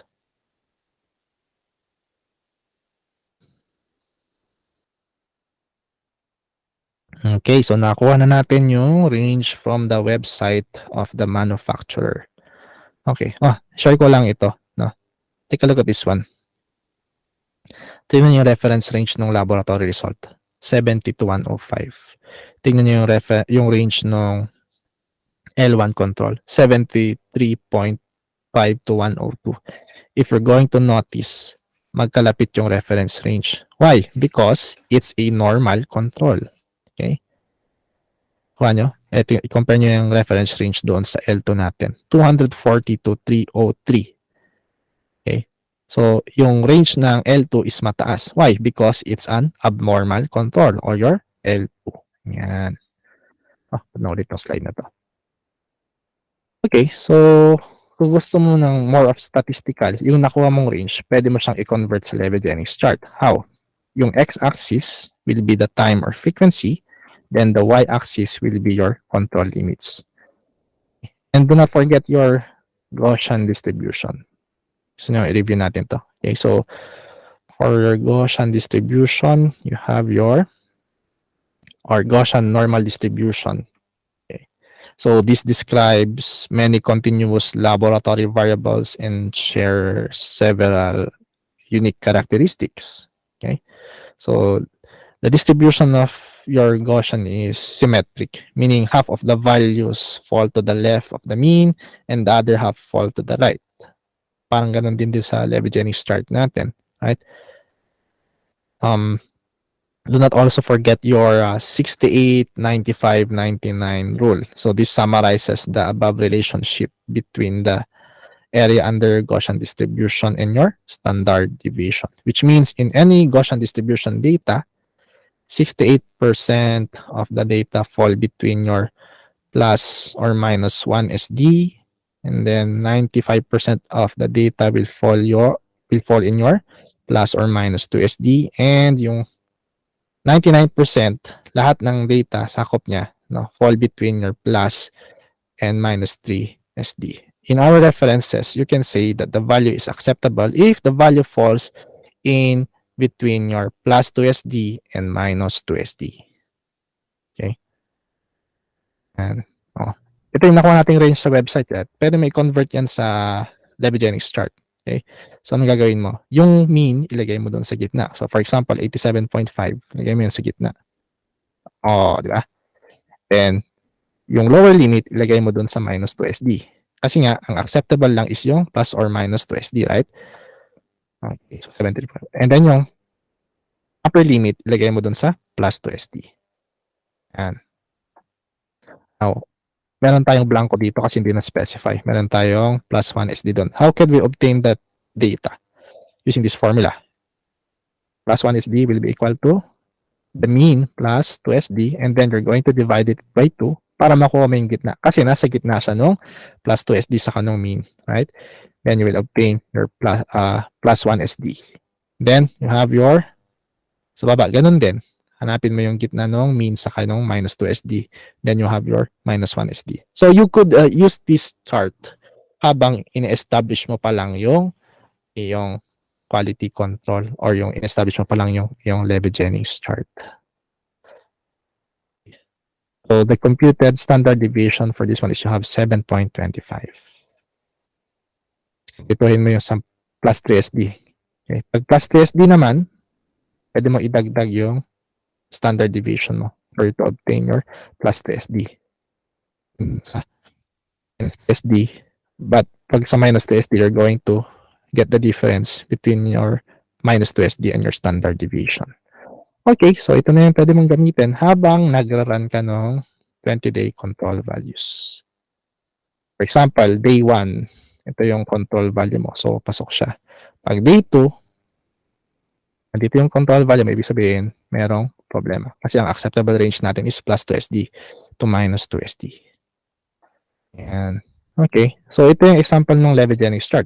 But we also have other Leibniz chart wherein you already have the concentration on your y-axis.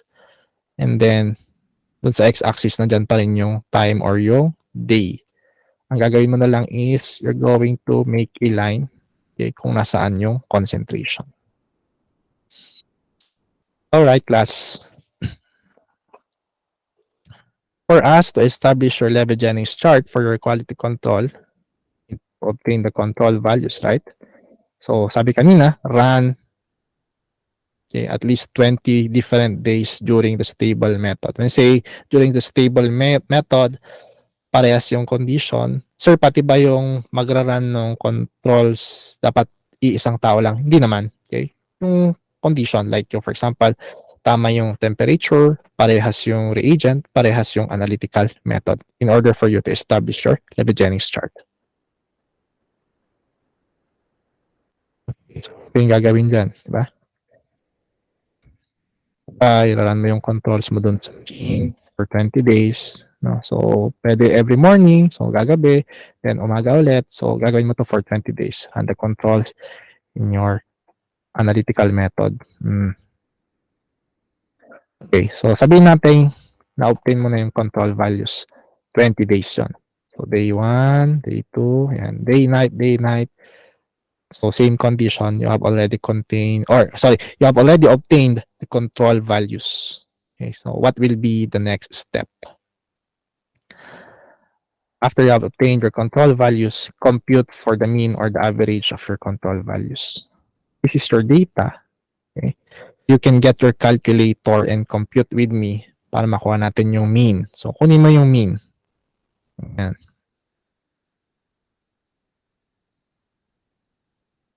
So, ang mean natin is 3.88. So, we got the average of all the obtained control values.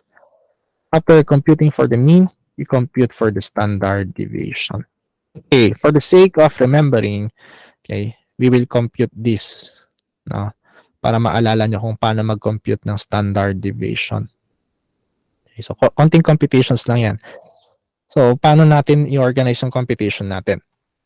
First, i-compute nyo muna yung nasa first column. Yung sa first column, okay, you're just going to get the difference between the mean and the observed control value. For example, ang value natin is 3.88, right? Ima-minus natin dyan si 4.74.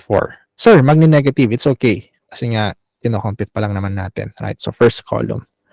Okay, class. So, iwan ko dito yung data. Okay. Try nyong i-compute. Okay. Would that be okay with you?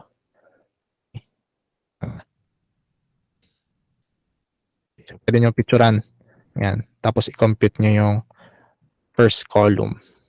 Okay.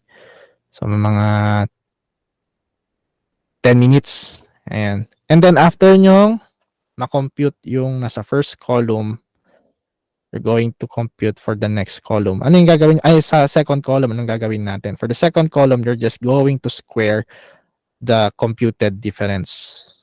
Okay? Ayan. O, class. Sige, para matandaan nyo kung paano mag-compute ng standard deviation. Go.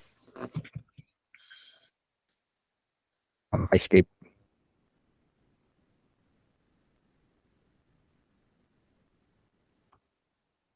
Ayan. Still with me? Ayan. Are you still with me, class? Hello? Ayan.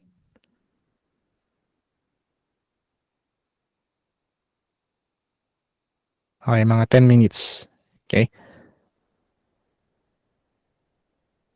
Kuha kayo ng papel. Then ball pen. Ayan. So, obtain. 10 minutes. Tignan natin kung try to compute.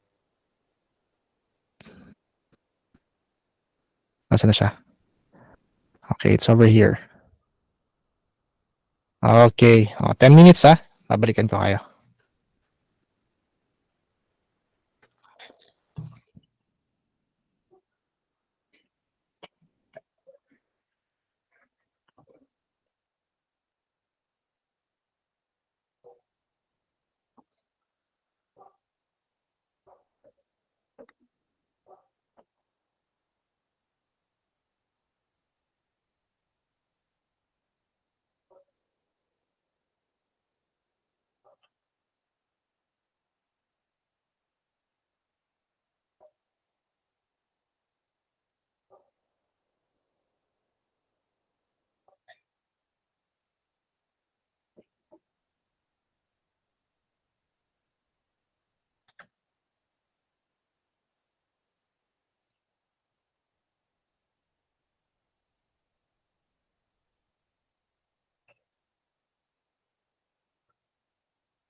Hello, how are you? Tapos na kayo sa computations natin. Okay, are you done with our computations? So first column, second column. Tingnan natin. Okay. Ayan. So sino pa hindi tapos?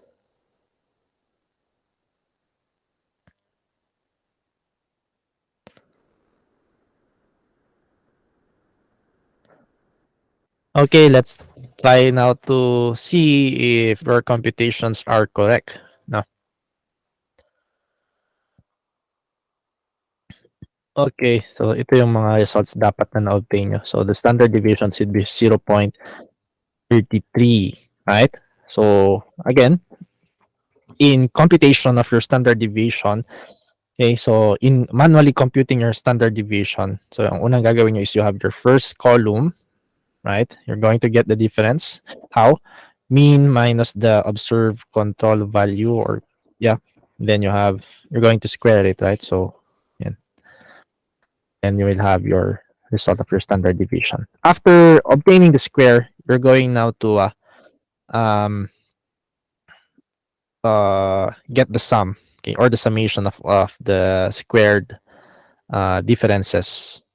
Then after that, i-divide natin siya doon sa total number of controls minus 1. So, ang summation natin should be 2.07 divided by your 19, which will now result to your standard deviation, which is 0.33.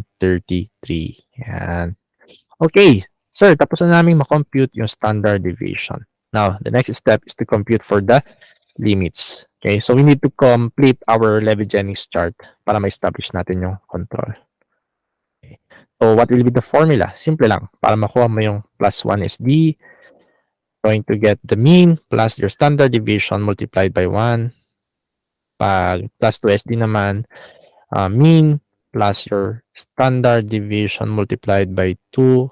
Then you have your mean, standard deviation multiplied by 3 para makuha mo yung upper limit standard control limits natin. Then sa minus 1 SD, mapapalitan. Okay, magiging mean minus the standard deviation multiplied by 1. And then sa minus 2 SD naman, you have the mean minus the standard deviation multiplied by 2. Then you have your minus 3 SD, which is mean minus the standard deviation multiplied by 3.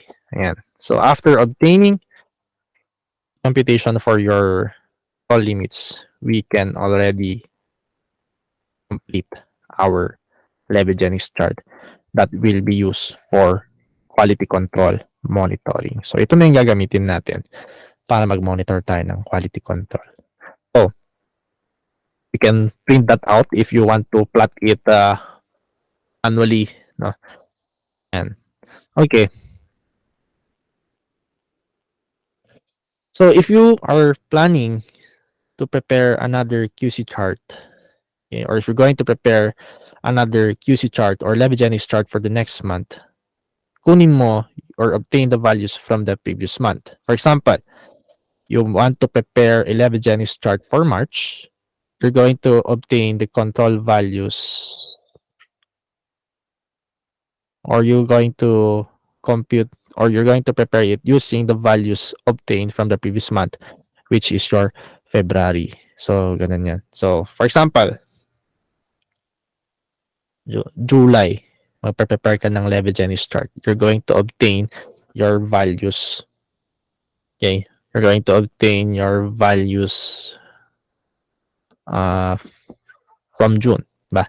So, prepare ka ng Levigenis chart for July, kunin mo yung control values na na-obtain mo last June. Okay? For you to prepare a new Levigenis chart. And a reminder, no? So, sabi doon, 20 runs or 20 control values. Pwede mo naman kunin yung buong previous month. So, more than 20. So, kunwari, 31 control values, pwede mo kunin lahat yun for the preparation of your Levigenis chart. So, let's just have a review on how you're going to establish your quality control. Paano ka makagawa ng Levigenis chart? First is to choose your analytical method.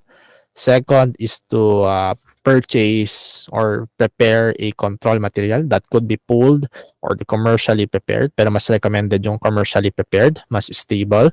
And then third is to run the control materials for at least 20 days. If the method is highly precise, then you're going to use you're just going to run it for 5 days. So 20 days.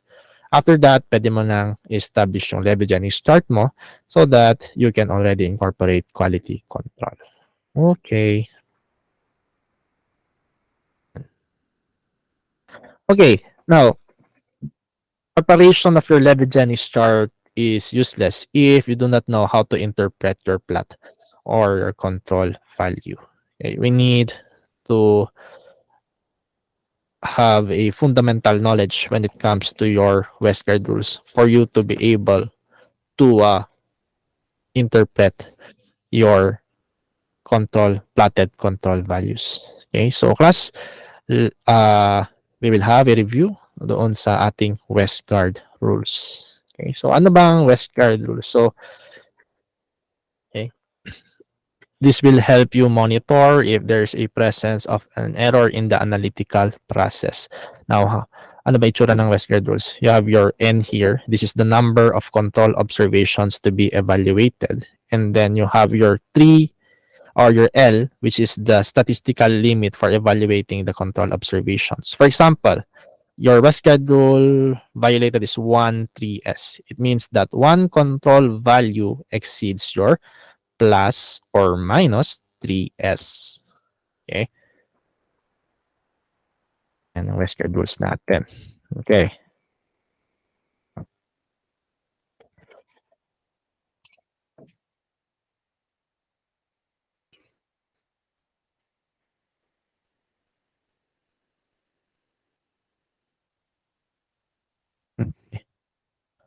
Right.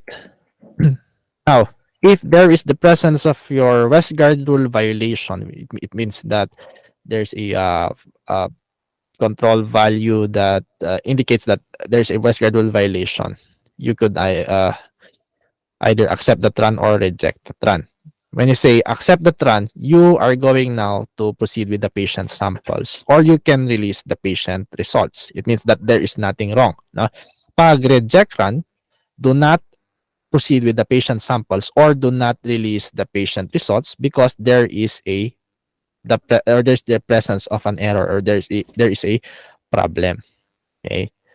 Ayan. So ito yung mga WestGuard rules natin. So basic WestGuard rules used for evaluating your quality control or Levogenics chart. You have your warning rule, also known as 1, 2S. Okay. And then other violations such as your 1, 3S, 2, 2S, R4S, 4, 1X, 4, 1S, and you have your 10X. Okay, so how would we know na merong 1, 2S doon sa ating plot? When you say 1, 2S class, okay, wait lang, baka hindi pala. Ayan. Okay, so when you say 1, 2S class, okay, one control value exceeds your plus or minus 2SD. So this is your plus or minus 2SD. So this is your plus 2SD, this is your minus 2SD. So you can say that it is 1 to S if one control value exceeds your plus 2SD or minus 2SD. Okay, so this is a warning rule. Okay, this rule merely warns that there is the presence of random or systematic error that may be present in the system. So pakitaan ko kayo ng example ng 1 to S. For example, day 1. Day 1, your control value is here. Is this accept run or reject run? So accept run yan because there is no WestGuard rule violation. And then day 2.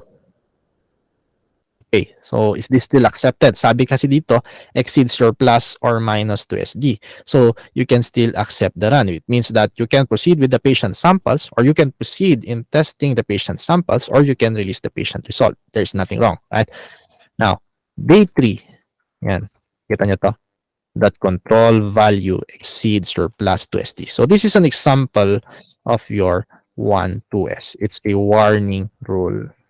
Although, pag may 1 to S, since it's just a warning rule, warning, okay, you can still or you can decide to release the patient result. But you need to monitor the previous control value and the succeeding value. Kasi, for example, yung next day, day 4,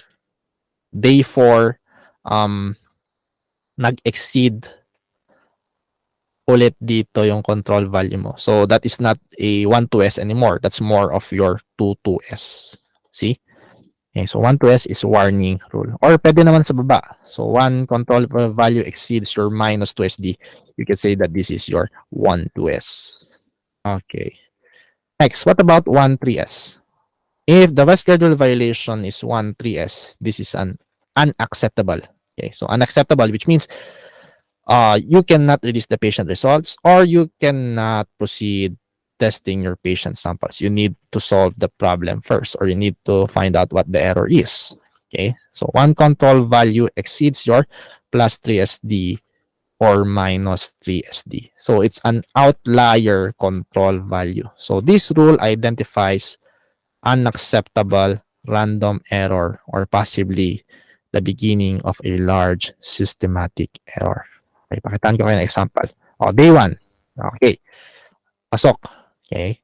Your control value is within range. It means that there's no problem. You can release the patient result or you can proceed testing the patient samples. Day 2. Okay. Your control value is still acceptable. So there are no WestGuard rule violations. Day 3, baba, but still it's within the acceptable range. So there's no WestGuard rule violation there.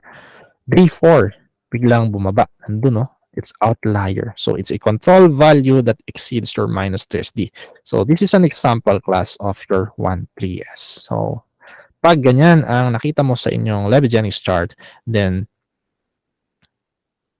there could be the presence of your random error or beginning of a large systematic error. So if you have 1, 3S WestGuard rule violation, do not release the patient result. Do not proceed with the patient samples. You need to troubleshoot. Saan kaya nagkaroon ng problema? Okay? So, random error siya. Okay?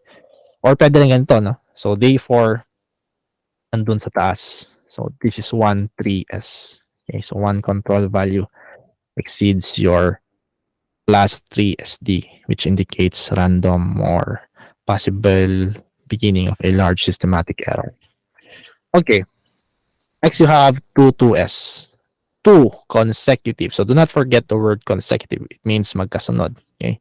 One control value and then another. So, consecutive values exceed your plus or minus 2SD on the same side of the mean. So, when you say on the same side of the mean, that could be the upper limit above the mean, or that could be below the mean.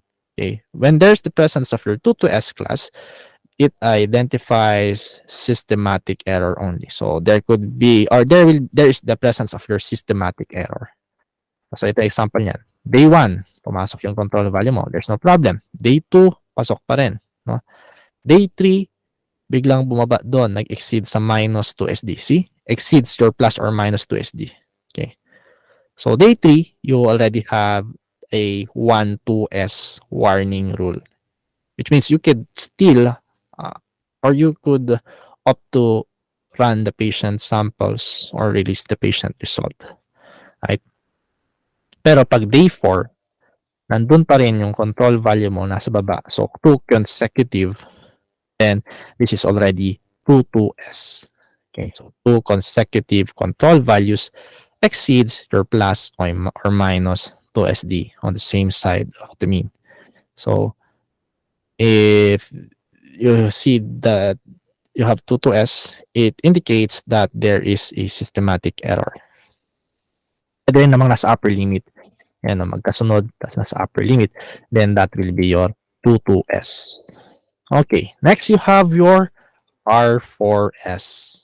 Okay, so when you say R4S, one control value exceeds your plus 2SD, okay, and another control value exceeds your minus 2SD, or pwede namang baliktaran, vice versa. Okay, so this indicates that there is a presence of your random error. Okay, for example, day 5, right? So day 1, 2, 3, 4, walang problema. Then day 5, nagkaroon ka ng 1, 2S. Okay, 1, 2S. So you can still accept the run, right? Pero day 6, bigla nandun sa taas, nag-exceed naman siya sa plus 2SD. Then, this is already your R4S. Okay, it's already R4S. Indicates that there is a random error present.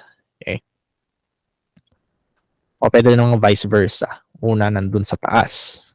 Pangalawa nandito sa baba. Then, that indicates that you have a random error, R4S. Okay, so pwedeng baliktaran. So, R4S. See? Okay, next you have your 4-1S and you have your 3-1S. Now, if there is the presence of this violation, it does not necessarily require rejection. All you have to do is to calibrate the instrument or do maintenance. Okay, so these violations typically identify smaller systematic or analytical bias that is not often clinically significant or relevant. Okay. Ano tong 3-1S natin or 4-1S. So, again, do not forget the word consecutive class. You have the word there, consecutive. So, the values are on the plus 2SD or minus 2SD on the same side of the mean. Kung masabi natin same side of the mean, lahat nasa taas or lahat nandun sa baba. Okay. So, tingnan nyo to. Day 1, day 2, day 3, day 4, day 5, day 6. Pasok yung control values, right? Walang problema. Day 7.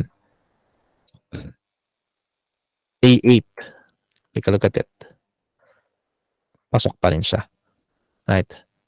Day 9. Ay, pasok pa rin. Okay, but this is actually 3-1S already. Pero mas pinapansin natin yung 4-1S. Day 4. Tingnan nyo. Lahat nandoon sa in between your minus 1SD and minus 2SD. So, this is what you call your 4-1S. So, again, it is not necessarily to reject the run. No, there is a presence of a small systematic error. Okay, so all you have to do is to calibrate and do your maintenance, right? So 4-1S, 4 consecutive values. are on the plus 2SD or minus 2SD range. Okay, so systematic. Ito yung naman nasa taas, no? So upper limit. Kasi nga sabi, same side of the mean. Day 7, okay pa. Day 8, okay pa. Day 9, nagkaroon ka ng 3-1S. Day 4, you already have your 4-1S. Okay. Pag 10x, yung pinakamadaling matandaan, no? 10 control values are on the same side of the mean. Ibig sabihin, your 10 control values can be just below the mean or at the lower limit or at the upper limit. Okay? So, ito yung is example ng 10x. 1, 2, 3, 4, 5, 6. Then, day 7. And meron ka pang 1, 2s sa day 7. Then, day 8, day 9, day 10. So, what did you notice? Yung 10 control values mo, 10 araw na magkakasunod, lahat nandun sa lower limit. Okay? So, this is already 10x, which indicates that there is a presence of your systematic error. Yan. Or pwede yung nasa taas lahat. Tingnan mo. 10 control values, wala man lang bumaba dun sa baba ng mean. Wala man lang pumunta na dun sa lower limit. So, if you have 10x, it indicates that there is the presence of your systematic error. Okay, but take note class, sinabi ko kanina dun sa control materials natin, when it comes to clinical chemistry, we are using 2 levels of your control. You have your L1 and L2. So, it automatically means that if you have a Levy Jennings chart for L1, may Levy Jennings chart ka din para kay L2. Or pwede rin namang iisang Levy Jennings chart, nandun yung dalawang levels ng control materials. Okay? So, meron tayong tinatawag class na across run or within materials run. So, do not be confused, ha? We have a material violation across run or within materials run. It means that the Westgard rule violation is seen in one level of your control only. Okay. Then we have within run or across materials run, the Westgard rule violation is seen in 2 levels of your control. Okay, so ito example. Ito ay example ng 2-2S within run. Nag-combine yung dalawang control. For example, your L1, day 4, nandito. Yung L2, day 4 mo, nandito rin sa baba. So, 2 control values exceeds your minus 2SD. Indicates that you have your 2-2S within run violation. Okay? So, balikan natin para hindi kayo malito. Okay? So, across run, iisang control. One level of control yung may Westgard rule violation. Within run, yung L1 sa yung L2 mo, nagsama, kaya nagkaroon ng rule violation. Okay. Also have your R4S within run. Paano to? Day 4. Yung L1 mo, merong 1-2S. Nasa lower limit. Yung L2 mo, wait, let me adjust this one. Yan. Okay. Yan. So, ito na yung ating R4S. L1 mo, nandun sa, nag-exceed sa minus 2SD. Yung L2 mo, nag-exceed dun sa plus 2SD. Okay, so this is R4S within run. Okay. Next, you have your 3-1S and you have your 4-1S within run. Okay, so simple lang to. Nagsama yung dalawang control values mo ng L1 at saka yung dalawang control values mo ng L2. So for example, you have it here. L1, may plus 2SD, yung L2 mo nandito rin. Okay, so there's no problem with that. You can still accept the run. Pero dun sa day 8, take a look at day 8, yung L1 mo nandito, and yung L2 mo nandito. Okay. Tama, you already have 4 control values in your plus 2SD. Then you can call it 4-1S within run. Ganun din sa 10x. Yung 5 control values mo ng L1 nasa taas at yung 5 control values mo ng L2 nandun sa taas. Okay. Or pwede na sa lower limit. So that is your 10x within run. Okay, class. We are already done with your Westgard rules. Now, it's part of our skill to learn how to interpret these different control values. Okay, so sabihin nyo sa akin kung ano yung Westgard rule violation na present. Okay? So, please participate naman tayo para fun yung ating MTAP seminar. Okay, sinong next na tatawagin natin? Rachel, dyan ka ba? Sino yung mga nag-recite kanina? Hindi ko na maalala. Maricon, you're still there. Yes po. Okay, let us try to interpret this. Yan, interpret natin ito. Wait lang. Okay. Ayan. Okay. Day 1, day 2, day 3, nasa day 4 na tayo. Day 4. Okay. Day 4, andito yung control value mo ng L1. And then, yung control value mo ng L2 nandito. Okay. Now, Maricon, what is our Westgard rule violation?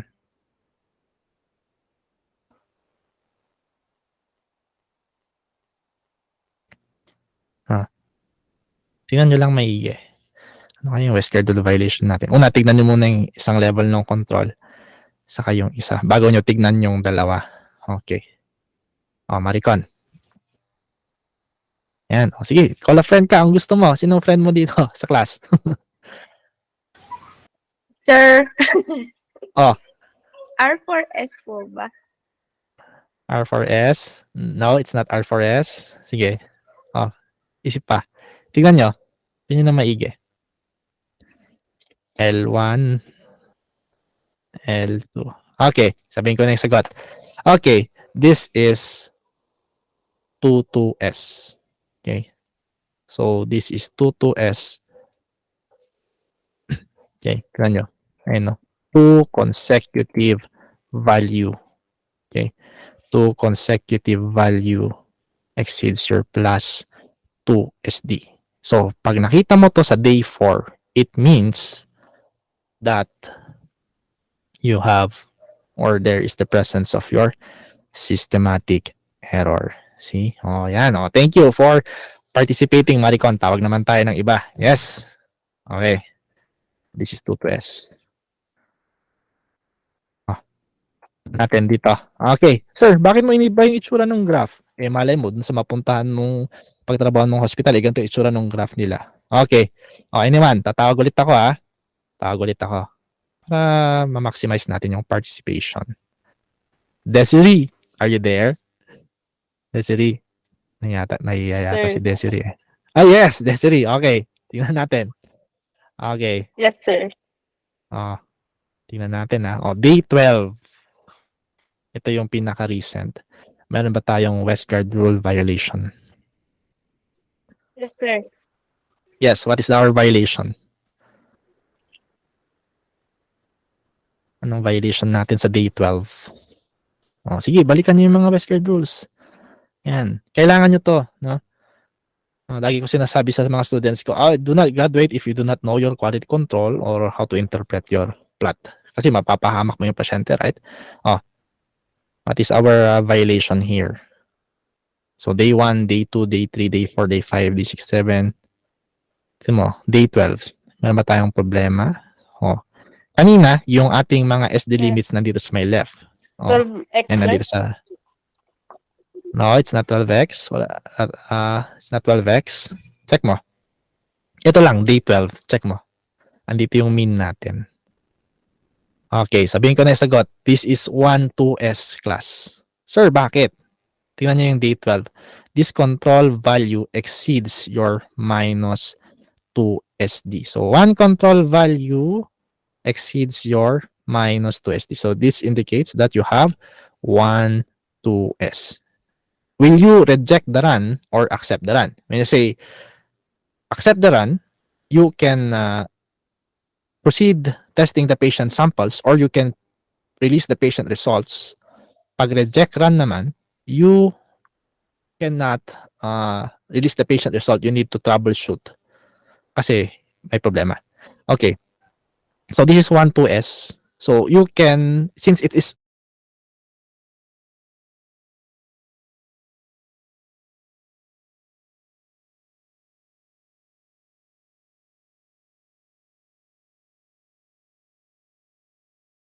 a warning rule, you can still accept the run. So pwede ka pa rin mag test nung patient samples mo. Pwede mo pa rin i-test yung patient samples mo. Pero, be reminded that you should monitor yung succeeding control value. For example, day 13, nandito pa rin yung control value mo. Oh, ano na yun?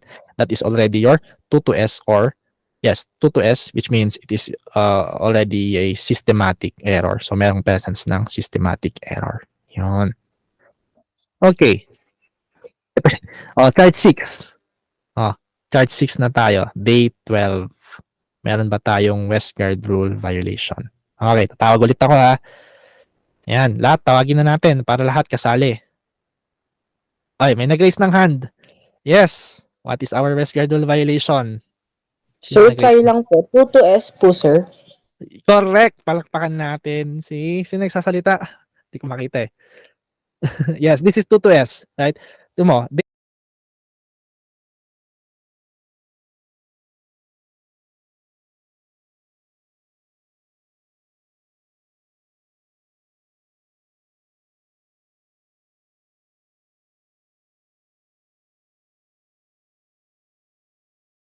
11, nasa baba, nag-exceed ng minus 2SD. And then yung pangalawa, nag-exceed ulit ng minus 2SD. So, 2 consecutive value exceeds your plus 2SD or minus 2SD, that will be your 2 which means na dun sa analytical process mo, merong systematic error. Therefore, kung 2 yan, okay, do not release the patient result. It means you're going to reject the run.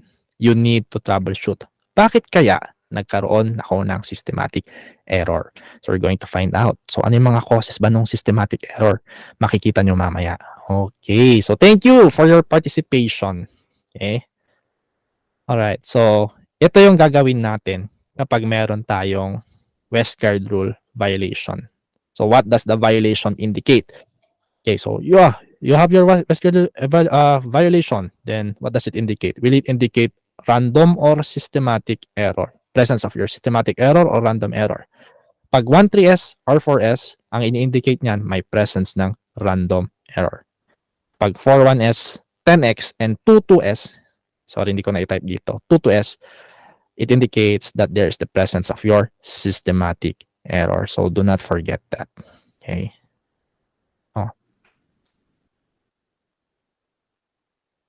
Yan. O, ito na, yung types of error natin para ma-differentiate natin si random and systematic error. Okay, so you have 2 types of errors. When it comes to your quality control, you have your systematic error and random error. When you say systematic error class, okay, ito yung mga causes. Erroneously calibrated pipette or pipetor.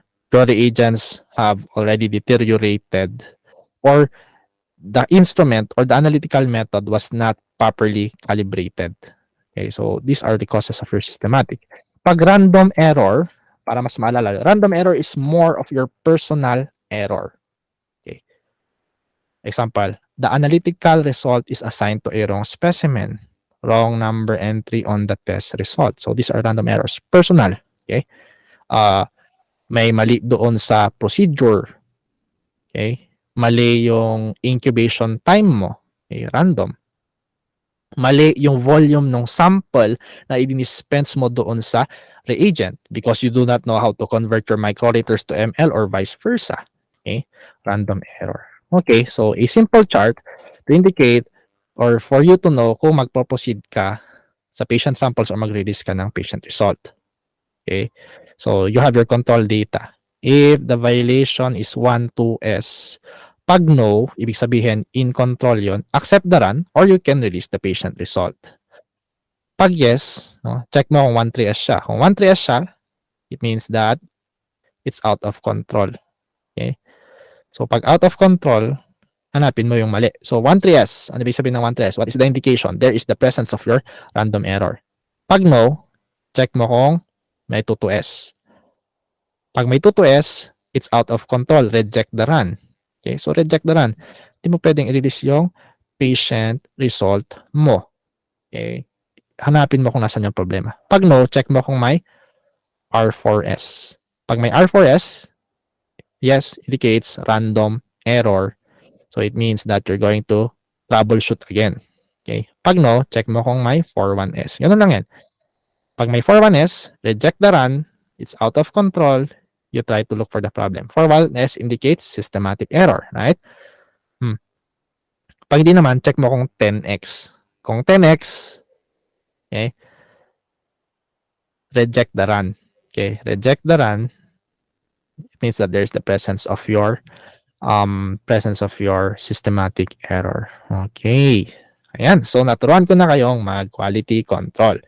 Someday, kung magpapatayo kayo ng laboratory o ma-hire kayo sa isang lab and you want to incorporate your quality control, you already know what to do. Okay. Ayan. So, don't forget the chart. Check mo. Ayan. So, dapat tatandaan natin that in quality control, you know your Westgard rules. Okay. But it's not only Westgard rules. Meron din tayo tinatawag na shift and trend. Yan tong shift and trend na to. You have your trend. Wait lang class. Naglo-load yung internet ko.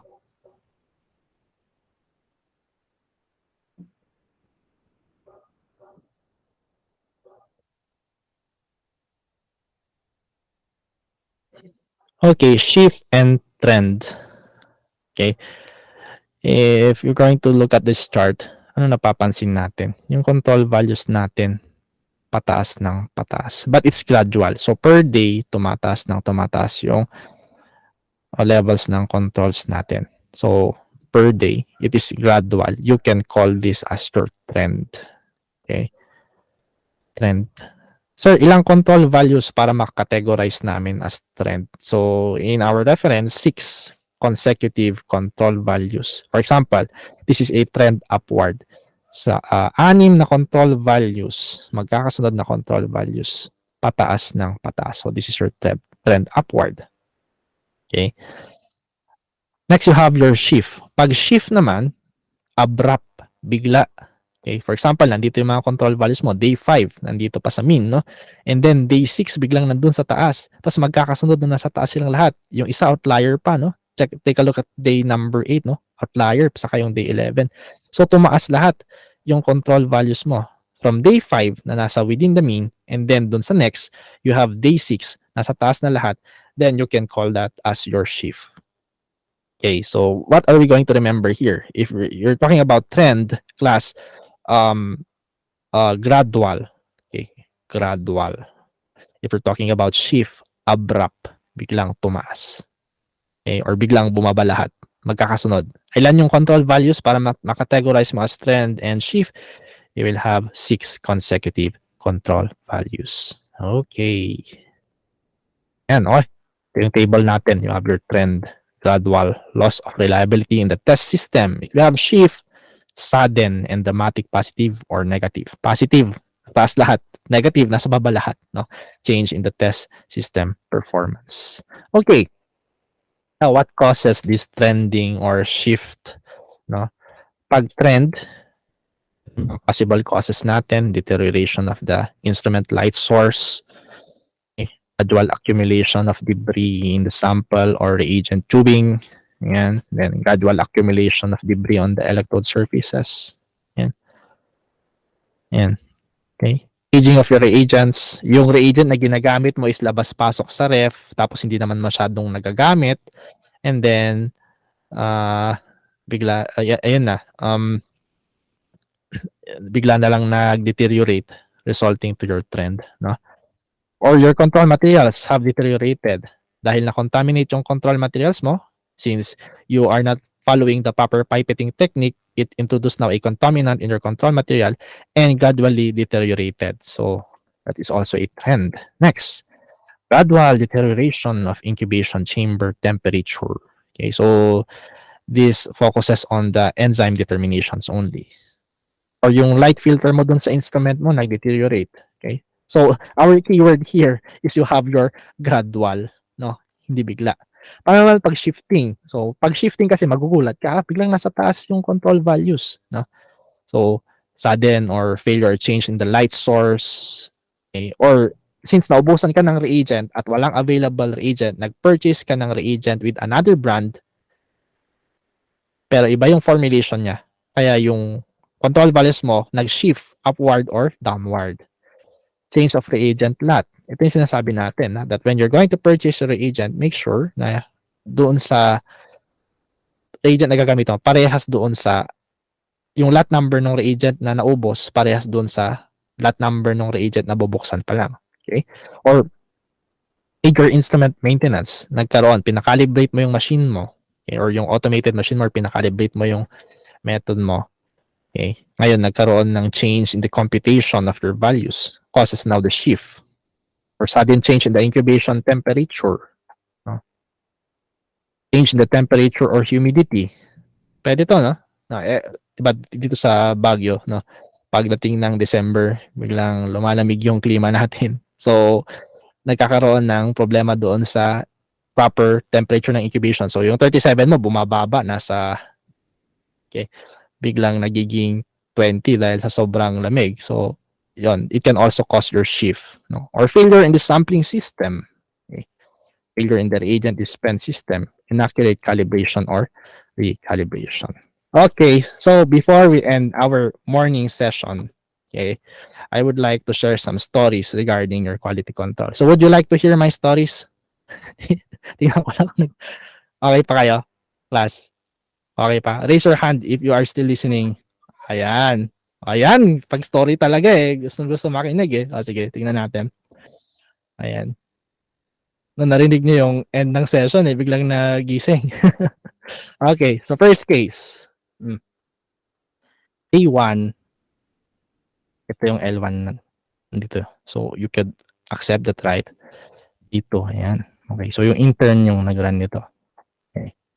A2, biglang nandun sa taas yung L1. So, this is already 13S, right? So, 13S. And then, yung sa L2 naman, yung D2 niya, nandun sa baba. Ha? Tayo, right? So, L1 nasa taas. Outlier, yung L2 naman, outlier din, pero nasa lower limit. If you're going to combine this graph, ganyan yung itsura niya. Okay. This is actually R4S already. Bakit? Kasi nalagpasan nung bawat control yung 4 ranges mo. 1, 2, 3, 4. More than 4 pa nga yung nilagpas niya. So you can categorize this as R4S. Yung nangyari yan. Alam niyo kung bakit nangyari yan? Okay. Check ko nga yung control materials natin. Tama yung hinala ko. No? Yung L1 na ilagay niya dun sa L2 tube, yung L2 na ilagay niya dun sa L1 tube. So, nagkaroon tayo ng interchanging of your control materials resulting to such. So, tugma, di ba? So, ito yung result mo, random error. Tama, random error nga. Kasi napagpalit yung L2 control na ilagay niya sa L1, yung L1 control na ilagay niya dun sa L2. O, yan. Alam niyo kung bakit ko pa nalaman kung bakit ganito. Kasi lahat ng test, pare-parehas na ganito yung result. See? Okay? Very simple error, right? Random. Okay? So, nag-correlate yung plot natin dun sa Levi-Jennings chart. Oh, second case. A1. Talk. A2. O, sige nga, kayo naman sumagot dyan. Pasok ba yung control value natin? Sige na. Anyone from the class? Uy, unti lang tayo. Kayo naman. L2. Ay, sorry. This one. Anyone from the class? Pasok ba yung control value natin? Yes or no? Sige, tatawag ulit ako. Sige na, class. I-maximize na. Ay, nakita nyo na tuloy. Tingnan nyo, nakita nyo na tuloy yung kwan. O, sige na, ituloy ko na yung kwento. Okay. Ayan. Okay. Day 3, okay pa. Right? Accept the run. Ang problema. Day 4. Okay pa. O, parang kampante ka na, no? Siguro, ina-expect mo yung next day, okay pa rin. Okay pa rin. Right? 1, 2, 3. Day 5, okay pa rin yung control values. Day 6, okay pa rin yung control values. Day 7, hindi na. Day 8, 1, 2S na siya. So, what did you notice here? Let's try to count it. 1, 2, 3, 4, 5, 6. You can see that there is a trend going downwards. And usually, pag ganito ang ating nakikita sa graph, tingnan mo na. Okay, meron ng presence ng systematic error. So, ano kaya yung cause nito? Ang story nito, ayan. Tingnan ko yung reagent, deteriorated na siya. Okay, paano ko nalaman na deteriorated? Iba na yung color ng reagent. From light pink, naging pink. Ibig sabihin, merong na-introduce na contaminant doon sa reagent. And hindi lang yan. Besides the change in the color of your reagent, meron siyang turbidity. So siguro ang nangyari dyan, yung pipette ng isang reagent ginamit para sa reagent na to, pero hindi pinalitan yung pipette tip or hindi winash yung pipette, resulting now to your deterioration. Class, be mindful that your reagents that we use in clinical chemistry, yung pinang-test natin, are very expensive. No? Ayan. So dito, tingnan niyo yung interpretation, no? Pababa lahat. See? Ayan. So nagkaroon tayo ng trend downwards. Deteriorate yung reagent. Other one. Okay. Day 1. Uy, pasok. Pasok. Ay, bakit yun? Day. Ayan. Pasok. 1, 2, 3, 4, 5. And then, the succeeding. Anong napansin natin? Day 1, okay. Day 2, okay. Day 3, okay. Day 4, okay. Then, pagdating ng day 5, yung mga sumunod, puro nasa baba na ng mean. So, this is what you call your shift. Diba? Abrupt. Bigla. Sa taas lang, tapos yung mga sumunod nasa baba na. Okay. So, ano yung story nito? Nagpalit ng brand ng reagent. Hindi ako sinabihan. Okay? So, yung reagent pa na yon, okay, magkaiba ng principal. Yung isa colorimetric, yung isa kinetic na hindi ako sinabihan. So, nag-result ngayon sa shift. Ayan. Okay. Yan. So, yan yung mga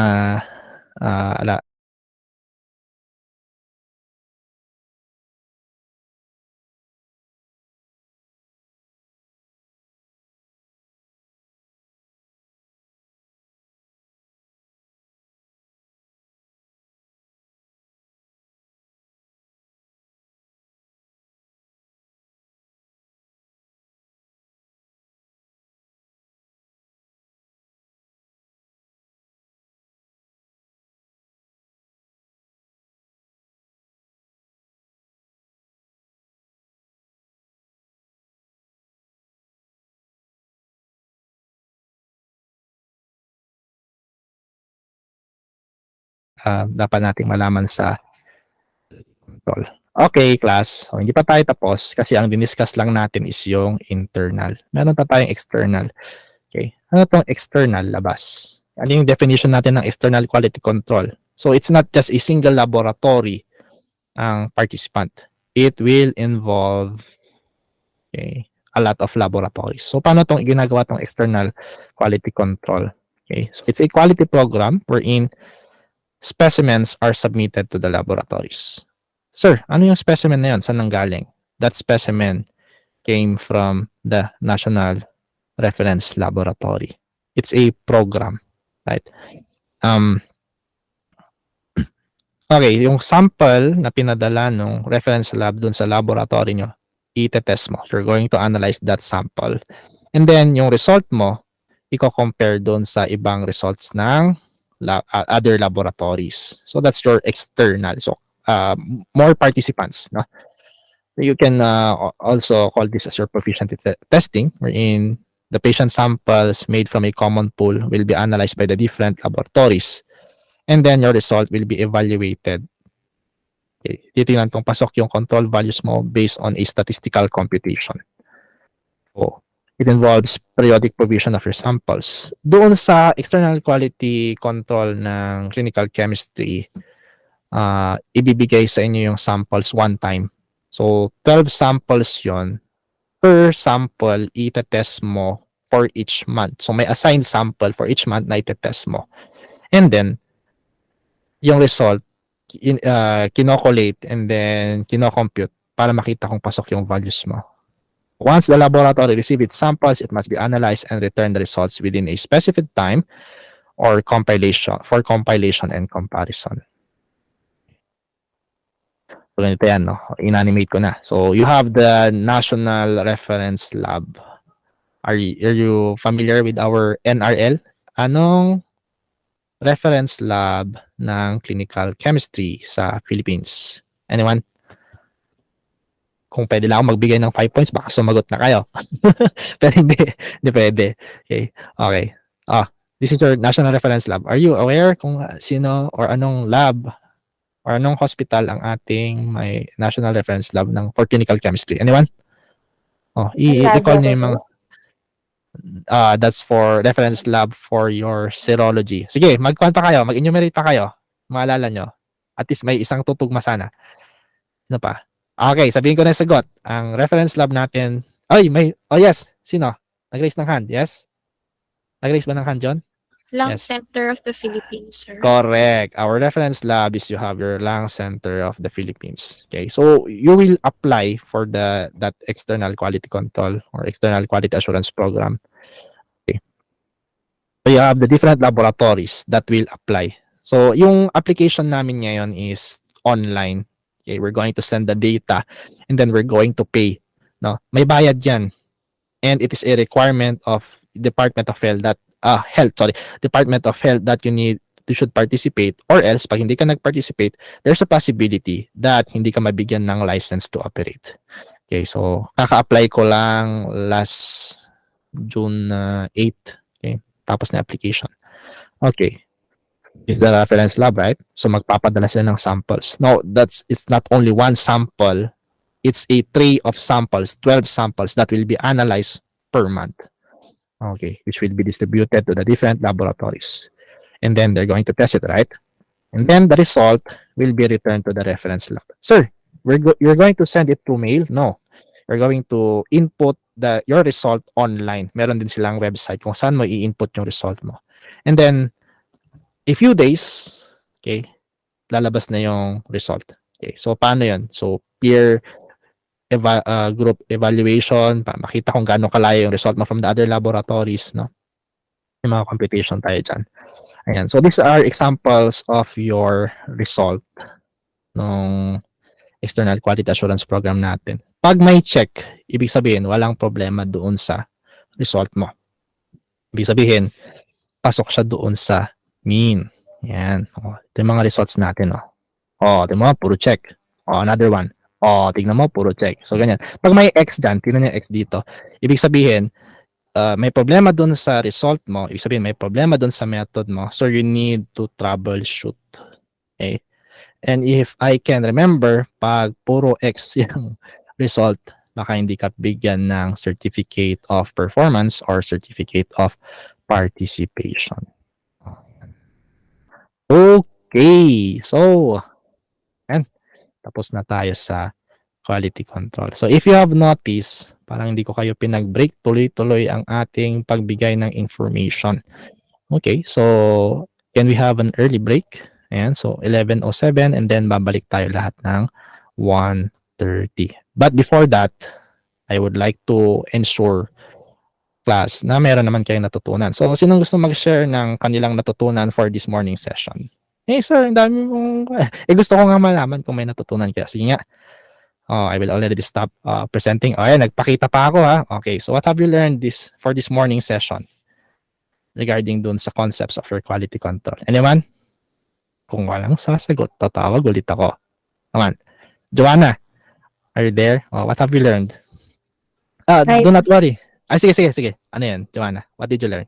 Sir, I learned na if 13S or R4S, it is indicated as a random error. Yes, there's the presence of your random error. Yeah, very good. If 14S or 10 For 1S or 10X, yes. 10X, it is a systematic error. Okay, so it indicates that there's the presence of your systematic error. Yan. So thank you for sharing what you have learned, Joanna. What about the others? Ano pa? Yes, Christine. Sir, I have learned about the PDCA cycle, Yeah, okay, PDCA cycle. Ano pa? which is, explain ko lang, sir, which is established by Edward Denning, the father Yes. of modern QC. Yes. The cycle is plan, do, check, and act. Okay, yes. Plan is about what to do. Mhm. Do, it talks about the QR processes. Ah, Check is how well things are done. It also includes the QC quality control and the quality assessment. okay. And then act, it's what we do. It provides the mechanism of our action. Okay, very good. Just to share my insight on that, no? PDCA, you can also apply it in your studies, right? So, plan your study, do, act, check, o, di ba? Parang hindi lang siya applicable sa total quality management. Okay. So, that's it, class, for the morning session. I hope that I will see you this afternoon, 1:30, for our next session. That will be instrumentation. And I really tried my best to make the discussion interesting to you. So, tulad ng ngayong umaga, nag-participate tayong lahat. Sana mamayang hapon ganun din. Okay? So, yan. Ma'am Sarah, are you there? Ma'am, i-end ko na po yung session ko ng morning. And then, same link tayo, class. So, you will have your break. Ayan. So, bakit ba tayo mag-early break? Kasi nga, hindi ko kayo pinag-break. Diba? Tuloy-tuloy yung ating discussion. Okay. Ayan. So, okay. So, thank you, class. See you later. Happy lunch. And enjoy. Tapos na tayo sa morning session. You may go. See you later. Bye, sir. Goodbye. Bye. Oh, thank you sa heart. Ayan. See you later, class.